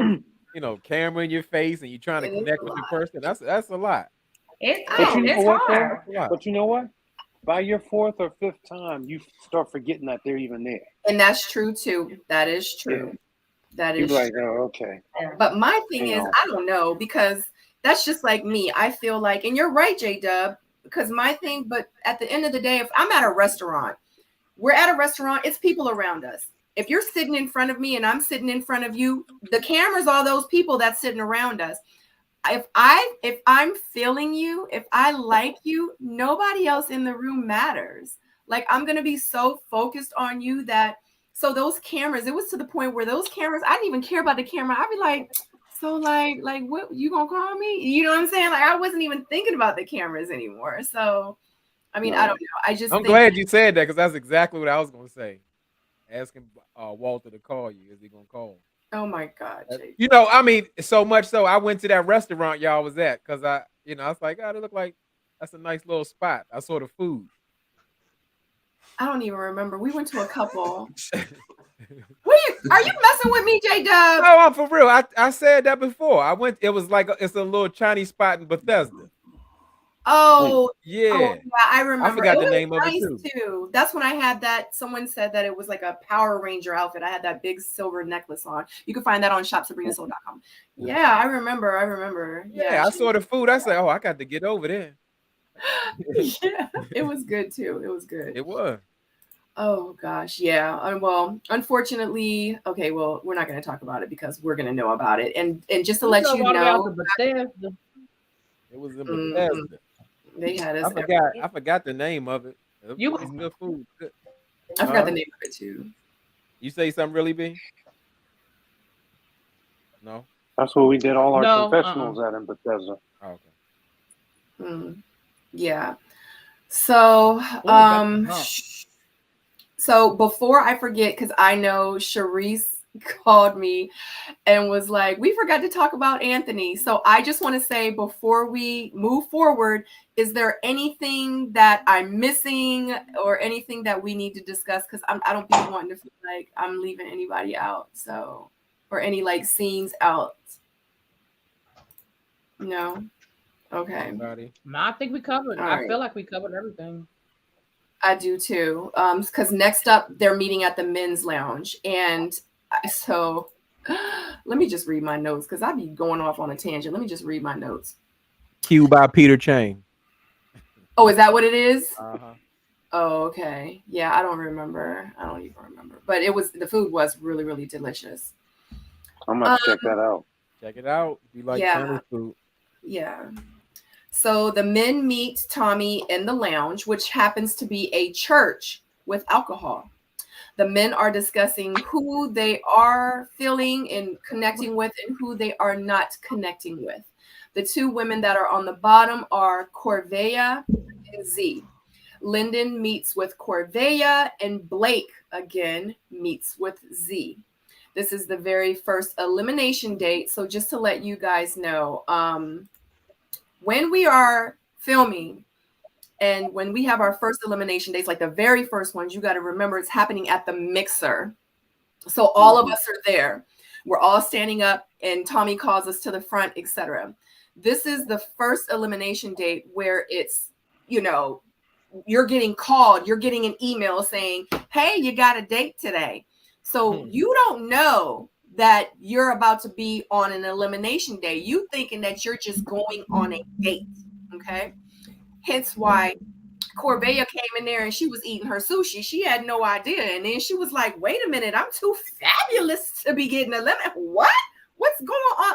Because they're clueless. You don't know. So Z and Corvea are entering. So if you guys watch it back and you see that, you're noticing that in real life, they don't know that they're on an elimination date. But you do have them getting ready to be eliminated. And the woman that is getting eliminated is Z. Thoughts? I just realized I was you go ahead. Elimination date. Say it again. I said I just realized I was never on an elimination date. Neither was I ever. Elimination 3 times I was up there, but I was never on an elimination date, which was crazy. Yeah. And every time was something stupid. Anyway, I don't know. So how did you guys feel about, do you feel like Z should have gotten eliminated and Corvea no? Because obviously Corvea, the guys were saying that she is still ready to love. Yeah, I feel like Z definitely, it was her time to go. Only because she was too fixed on the after effects of, you know, the previous elimination, right? Right. I think Corvea, right. I think Corvea probably had more opportunities to connect with the men over Z. I think that the guys probably was chatting amongst themselves like, man, you been out with Z? Man, all she do is ask me, blah, blah, blah, blah, blah. Oh, she did that with you? Yeah, me too. Oh, man, then they probably wrote her off. So I could see them going into the lounge with that energy. So it was time for her to go, I think. I feel like the guys there was nobody there for her. I mean, I feel like I agree. I was actually surprised to see Corvea. The show makes a I was decision. surprised to see Corvea in the bottom, honestly. Yeah. Not me. Yeah, the show makes a decision in the end after counting all the votes, you know, in the background. When it's between Corvea and Z, I understand why they would let Z go. If it's just between them two. Well, and then like what we saw this entire episode is that going forward, Z wouldn't have any trust in any of the men, because at this point she is insecure and uncomfortable about who put her in the bottom and why they put her in the bottom. So she's not going to trust any of them, and it's going to make it hard to even make a connection or speak to her in the future. So would you feel Corvea is going to be the same way now? I'm not sure. No. We'll have to see. I feel like her esteem, like what the energy she's giving off is set up a little differently than Z's. Yeah, it's just Corvea's on the wrong show. She should be on Basketball Wives or something, but no, she's not worried about it. Might be aiming. She might be aiming for that. Yeah. Corvea? Yep. She needs a baller. She needs a she doing a yacht. You gotta, you know, if you meet her at the coffee shop, you gotta bring her some red bottoms. It's just something, a small treat. Wow. Yeah. I don't think that's what she's saying. I think it's just a regular. Do you have a problem with giving gifts, J-Dub? Is gift giving a problem for you? Is queening a woman a problem for you? Because you're definitely dwelling on it. You're dwelling all up on. Not at all. The lady was leading with it. She was leading with it. She's like, oh, I wear nice shoes, because she even got into it with DeMario. I mean, just anybody who kind of leads with that. And just like Z was obsessed with who put her in the bottom, you obsessed with not giving gifts. No, I'm not. I'm not. It's all about the delivery. Don't be like that, Stacey. Don't be like that. Delivery. He want to give it, but he don't want you to tell him. There you go. Right. That's all. Yeah, let it be free. And you know what? Z. Bring it to you. Don't tell him you got it. Don't tell me. Now I don't want to do it from me. Yeah, right. I don't want to do it now. Don't play me out loud. That's what he's saying. Right. Play me in silent. He not gonna bring no words when he see you got on red bottom. I don't need to know that. Act like you've been here before. I see you got on red bottoms. That's cool. We see your style. That's what you like.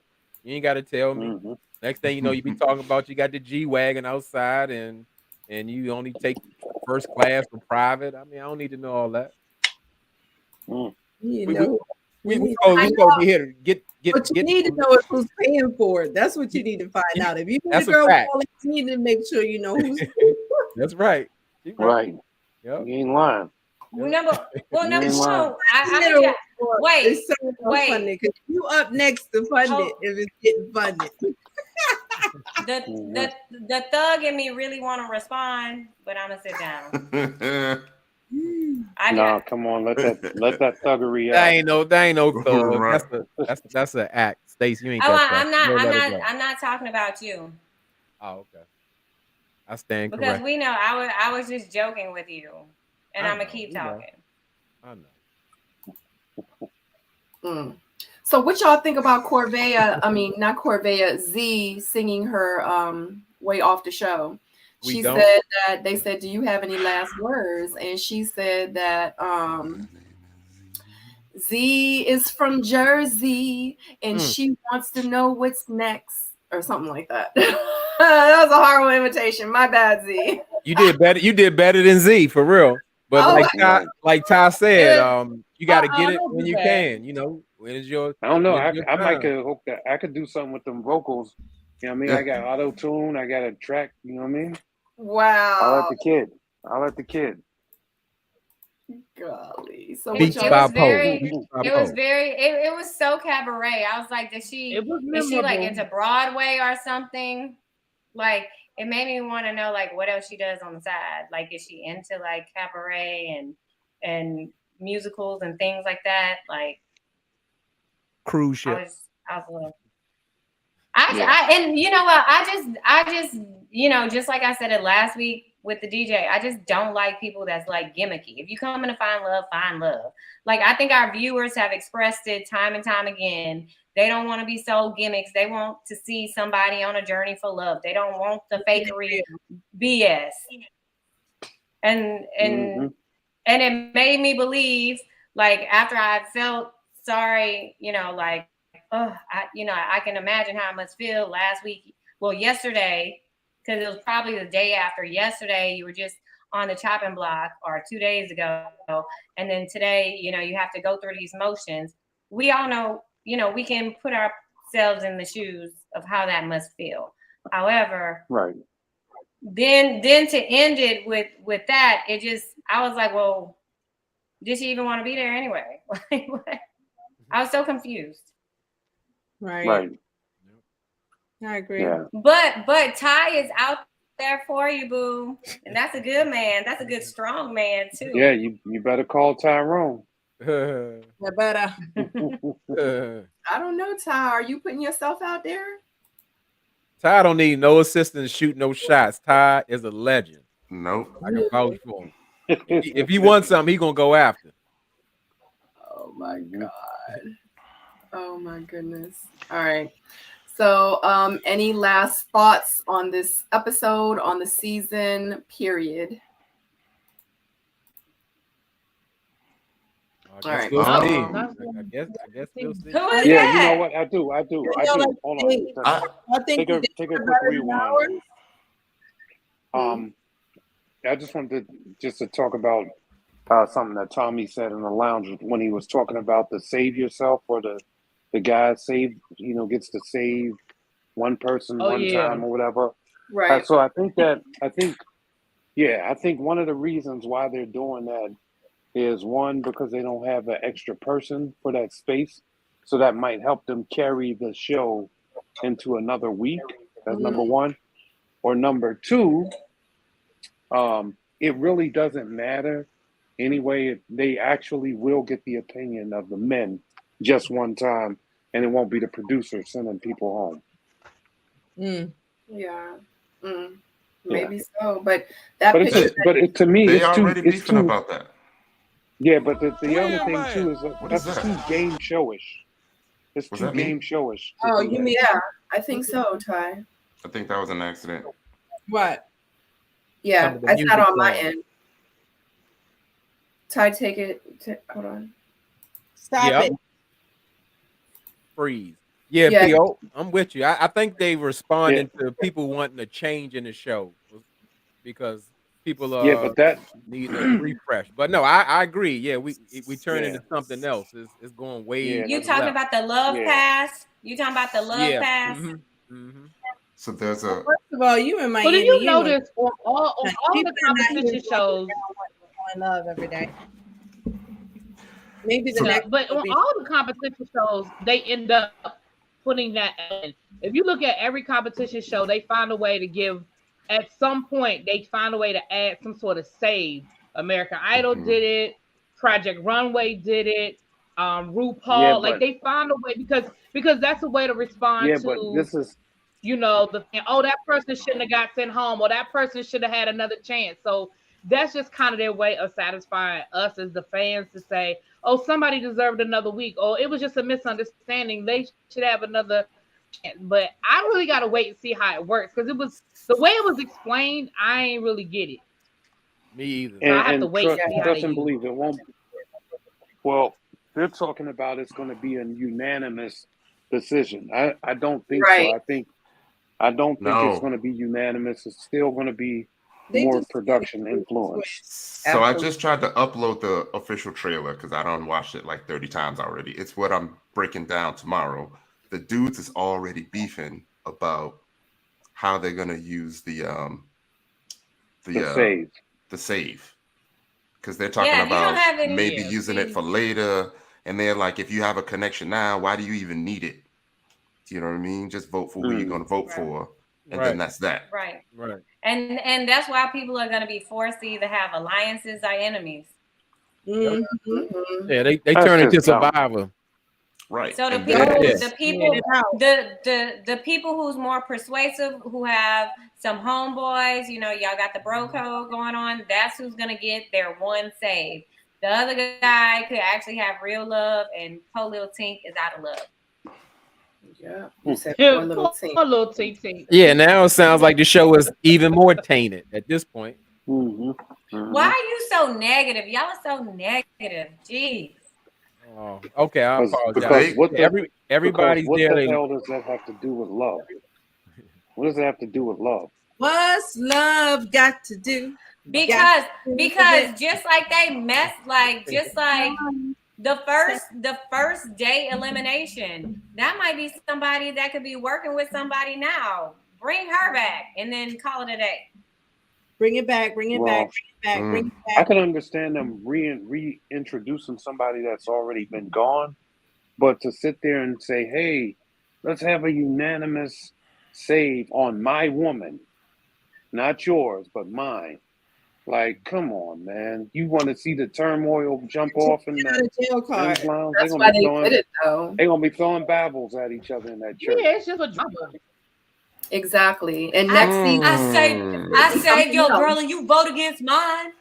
Right. And it's going to be drama. We getting off track. That's way off track. They know it. And the ratings are going to go shoo. I don't know. You think so? Right. Yeah, I don't know. Absolutely. It's been going higher and higher. Exactly. Facts. Because what if they would have voted to save Samson? Now Sharice got to deal with Samson for 4 more weeks.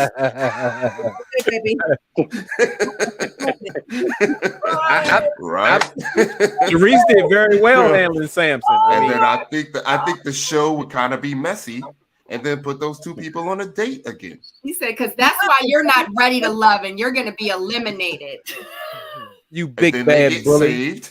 And then they get saved, and then they go put them on a date. You can't make a real person do something with a fake person. I knew that by Christmas, New Year's, I wasn't going to be sitting up with Samson at the reunion. He was not coming. I knew it. I didn't know this corn on the carb. Oh my goodness, not corn on the carb. I knew it was done when he came to your place of work. And you were trying to connect and get deeper. And I mean, like, he looked like a total clown. I'm like, what is this? I'm so glad it played out. Because I'm like, you're there. This is the moment. This is where you start locking in. She's sharing. She's opening your space to you. What are you doing? He's like, oh, I know. And you got a pretty woman giving you an expensive gift because facials are expensive. That's red bottom money. That's red bottom money. And then she rubbing all up on your face, taking care of you, being gentle and soft, and you missed the moment. That was extremely intimate. It was extremely intimate. Not only being in her space, but the facial and everything else. I'm like, touching, you're vulnerable, you're opening. She's serving him. He came with his regular little gift thing. I was like, no, put your gifts away. I have my own gifts. I brought my own champagne. It's my day. He's like, oh. It's like, I don't need your gift. Take it back. He's gonna give it to somebody else anyway. Then you gave him like a $200 facial. Yeah, because he does that. He tries to put, he takes charge of everything and manipulate you into Samson's world. And I was like, no, we're gonna talk about this. Yeah, about like where do we go from here? What does it look like? How does it look like when we leave the show, buddy? Because time is almost over, and I'm not leaving here with you if it's gonna be. Well, he's still exploring connection. Yeah, I got a real life and I got real dreams and I want real love. So what's it gonna be like? But you see, J-Dub, how Sharice, how women do spend money and give gifts to men as well. You see that? That's my only point in talking about how expensive a facial is. I just want you to know that. That has market value as well. Yeah. Oh no, I'm familiar. Like I said, it was the biggest gift is that she was serving him, treating him. I thought that was. I'm like, what's going on? I was just shocked. I said he don't want her. They done.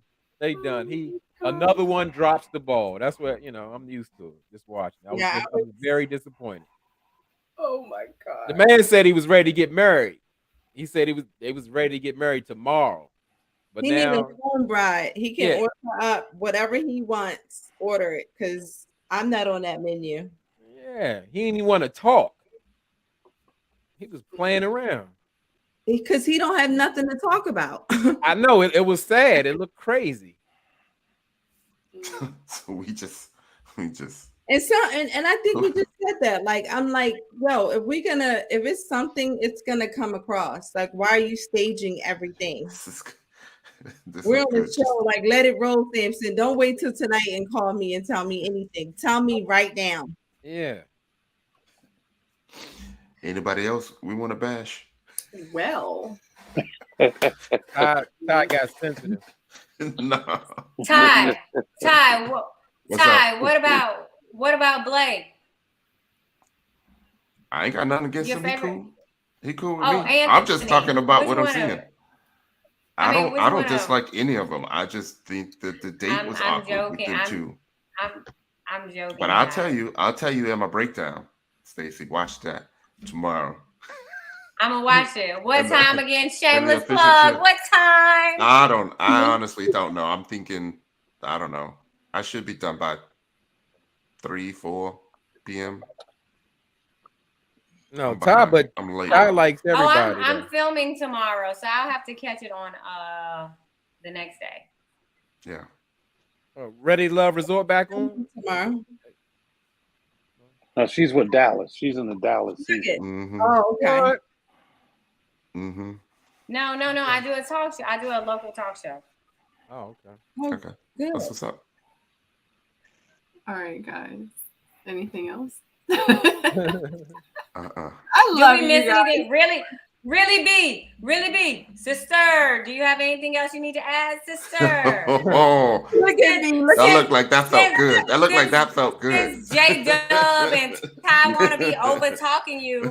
P.O. Ty and J-Dub want to be over talking you, ma'am. Do you have anything else to say, ma'am? Nah, I'm good. Thank you, though. She tired. Next week gonna be a bad mofo. Right. Yeah. Oh, it's gonna be good. I think next week is gonna be a good one. We're gonna see the. I think somebody asked me if I've been to any of the cast parties. Not yet. I missed 2 of them. I was supposed to go. Yeah, we're gonna see the real Tony in the breakdowns, and I'm gonna talk to them clues. We need to find out whose watch that is, and we know who's on the beach. See the real Tony. Yeah, we're gonna see the real Tony next week. You think I'm thinking it's Andre and Jeffrey. That's what I'm thinking. On the bottom, but I can't tell. Talking about the blow up. Andre is the girl on the beach. Yeah, on the beach together. Right. Yeah. And Jeffrey is, yeah. It's either Andre or Tony. I can't tell. Somebody with a beard. Well, a lot of times, because like. Or Anthony. I'm sorry, the other Anthony, the dark skin with a beard. One of those two. There's two Anthonys? Well, there's Tony. Tony and an Anthony. Right. That's why I've been calling the light skin guy, the religious one, I call him Tony. And I've been calling the dark skin, the glasses that I showed at the end, I call him Anthony. The silent assassin. And it was two Dre's. Right. Yeah. Yep. The one that just got eliminated was Dre, and the one with the curl is Andre. Andre. Yeah. The other Tony Anthony you talking about is Mark Anthony, or is it somebody else? Oh, now we got three. Yeah, now we got three of them. Yeah. Oh, so it's Anthony, Tony, and Mark Anthony. I'm so confused. And two Dre's. And a woman named Jeffrey. Who do we? What? It's guys, right? What guy do you think is going to get eliminated so I can start working on their Freaky Fabrice. On their journey. Yeah, Fabrice. Fabrice is out of here. Freaky Fabrice. Yeah, he's out of here. Yeah. Fabrice is going to be a one-hit wonder. How y'all know? He's going to be a one-hit wonder. I don't know. I don't know. I feel like he's gonna be there. We got two of them. I feel like he's gonna get through. I don't think he's leaving. Yeah. He's not getting through. You know crazy. We're not really hearing from. We're not really hearing from Blue. No, Blue's gonna stay. Probably Reese. Blue is probably. Blue might be the eyes. Blue's gonna be staying. The eyes. I'm trying to. He might be a ringer. No, not. They said in the chat, not Lyndon. Lyndon's gonna be battling for more. Sabrina, I'm trying to show this one portion of the trailer of the people on the beach, and maybe they could help us figure it out. But we gotta pause at a certain point. It would have to be. Oh, hold on. It's the official trailer. They already put it out. Doesn't matter. It's still a copyright. Yeah, it's still. It doesn't matter. She'll get a copy. Okay. Yeah. Okay. YouTube. Yeah. They don't play about that. Like, what if I screenshot it right now? Oh, sorry guys. You could screenshot. They'll do screenshots. Okay. I'll find the screenshot. Yeah. Hold on. What picture? Listen to y'all schooling us on the YouTube rules. Because I have. Right. Show it to us backstage.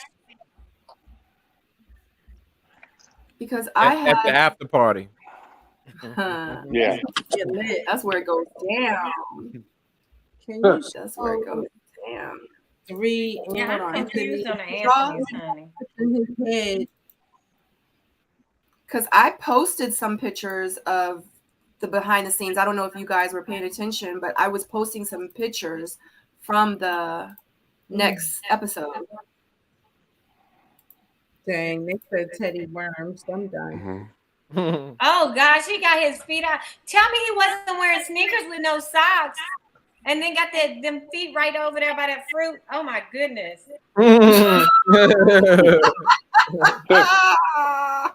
She's really turned off. By the fruit though. Look, he's right by the strawberry, and then he gonna put that strawberry in his mouth by his big toe. Lyndon. Oh my gosh. Gas. You know, Lyndon's an island boy. Right. I'm trying. I thought it was Loudon. I don't know. No, it's Lyndon. I thought it was Loudon.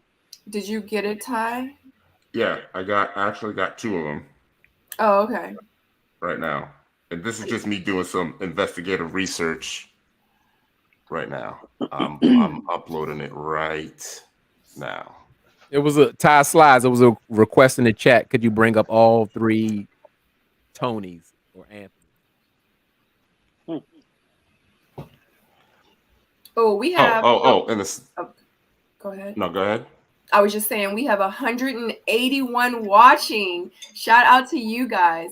We got 116 likes. Can we get a thumbs up from you guys if you are enjoying this live? We appreciate it. I appreciate it. Thank you so much. Wow. Shout out to you guys. 181. That's amazing. We lit. That's good job, everybody. So we need also, Sabrina, we need to PO had a question about Linden or how to say the island guy's name. And when in Rome is saying Lindale, and I didn't see any Linden. That's what I mean, you know. I know it's how are we spelling that? Lyndon. Oh, okay. Linden. Linden it is. Linden. Thank you, Aunt Eva. Like, all right, y'all wanna do some investigative research right now? So all right, this is some of the things I spot when I'm doing my editing, because I can see every single frame. So in the official trailer, they have some folks on the beach already, right? So this is the shot of some folks on the beach, right? Oh, and the watch. I know that watch. So I've been trying to find the watch, right? It's an Invicta. It's on the Wait, go back. The Home Shopping Network. So this is a watch. Is that just a shadow or a tattoo on his hand? 4 easy payments. Shadow. I don't see a tattoo. Right? And then here is Fabrice's promo. That's Fabrice's promo shot. I mean, the thing is in the way. My bad. With Natasha. So we gotta live with Fabrice for a minute. I think so, guys. Like he's pretty. That's just a promo shot. This is just a promo shot. Breeze, man. Right. And that's Natasha. That's Natasha. That's Natasha. Yeah. Go back to that first. Go back to that first one, Ty. But who this? Let me see that. Anytime you offend PO, you know what's going on. Something's really going on. PO is so easygoing, so laid and cool. Yeah. We got a problem. Whose hands are those? Is a problem. Anyhow. Damn, man, I hope they got Fabrice walk in with Mark Anthony. That watch. Why are they calling him Fabrice? I mean Fabrice. My bad. Like Fabrice. Damn. Freaky Fabrice. I don't know. We'll talk about it. So we're gonna have to live. We're gonna have to live with him. I'm sorry, man. And that's cool. I think he's entertaining. Fabian. Not no Fabrice. Fabian. Really big. Right. Real quick. Tina A. Brown says, I stumbled upon this panel review. Did not know you were doing one today. Is it going to be every Tuesday, Sabrina? Yes, every Tuesday at 8 p.m. We'll be here. All right. Yeah. I like Fabrice. I think he's entertaining. I think he brings something different to the show. Something, I mean, yeah, I just want him to get right. I'm going to do it like Ty. So Sabrina, you wouldn't mind if Fabrice had all that sex talking to you, like not trying to get to know you? Because I didn't see you check some people. So let me say this. In real life, I would be so turned off by it. But watching it on TV, I want more. Oh, wow. Yeah. I got you. I love it. I love it. But he reminds me, kind of, he puts me in the mind. Remember when the older guy from Atlanta season 2, he was kind of forward. Carrie, that's his name, Carrie. He kind of reminds me of Fabrizio? Like Caprice. Yeah, so he kind of reminds me of him. Remember Reba was like, he cat daddy, he said something slick to her. Yeah. Well, yeah, like a pimp. So he kind of reminds me of him. I joke about this all the time. I say it's only harassment if you're unattractive. Yeah. Well, all right. Yeah. All right, guys. Yeah, Fabrice. Look at Sabrina looking on. It's definitely legit. Tyrone. Looking all Looking all single. Tyrone! Are you trying to get me back?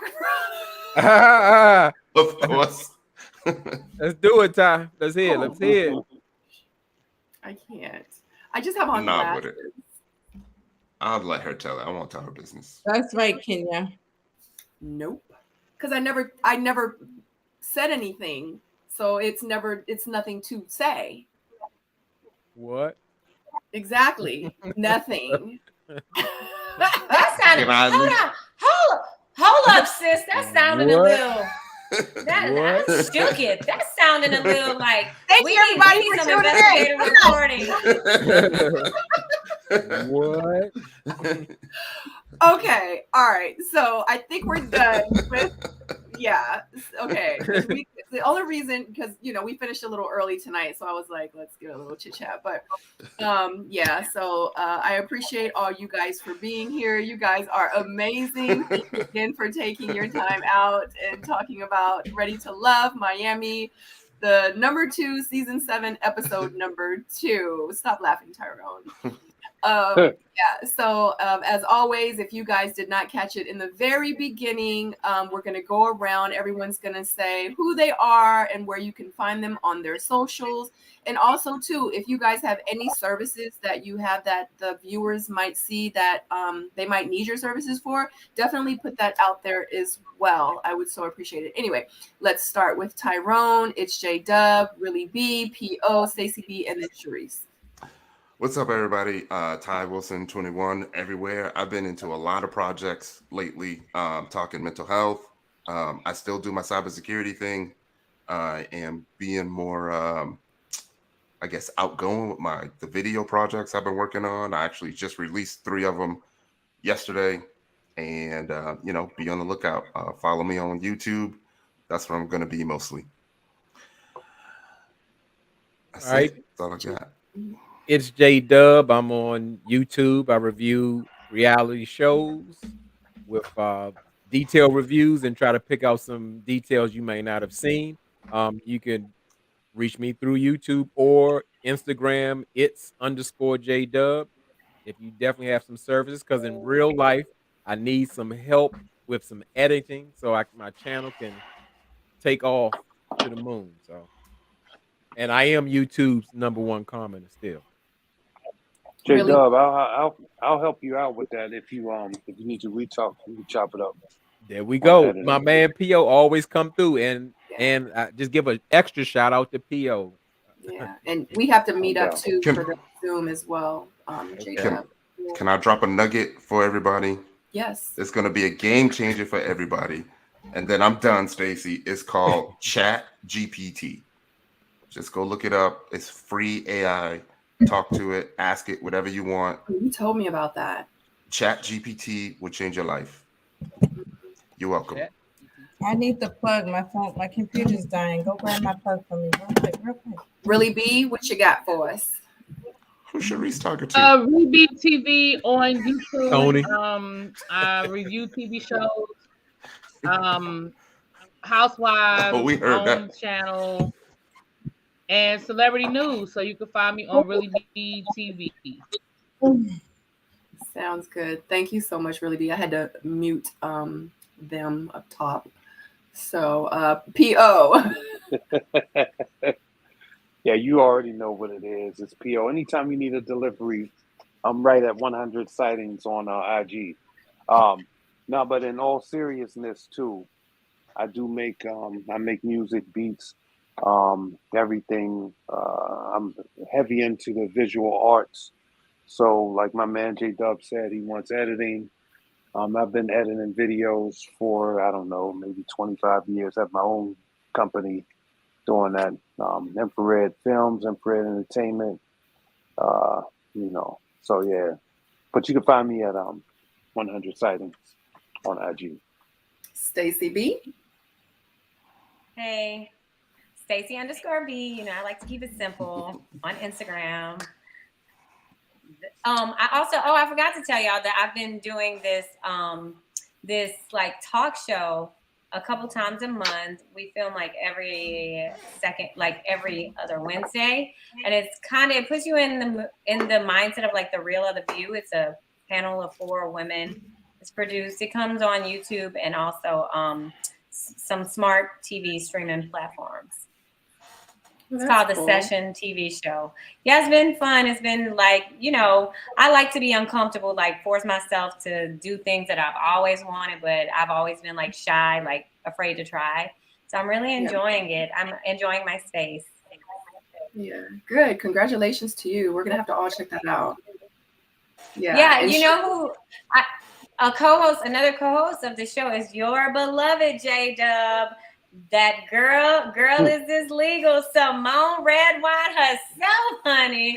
And I was a surprise addition to her. Like that wasn't no setup. Like we didn't know. The people reached out to me separately. So is Simone the new frack to your frick? Simone carries her own weight, darling. I done already told you that. Well, yes, I know she's a wonderful, powerful. What you see right here in this corner? What you see in this corner? You see who? Who you see? Stacy _B.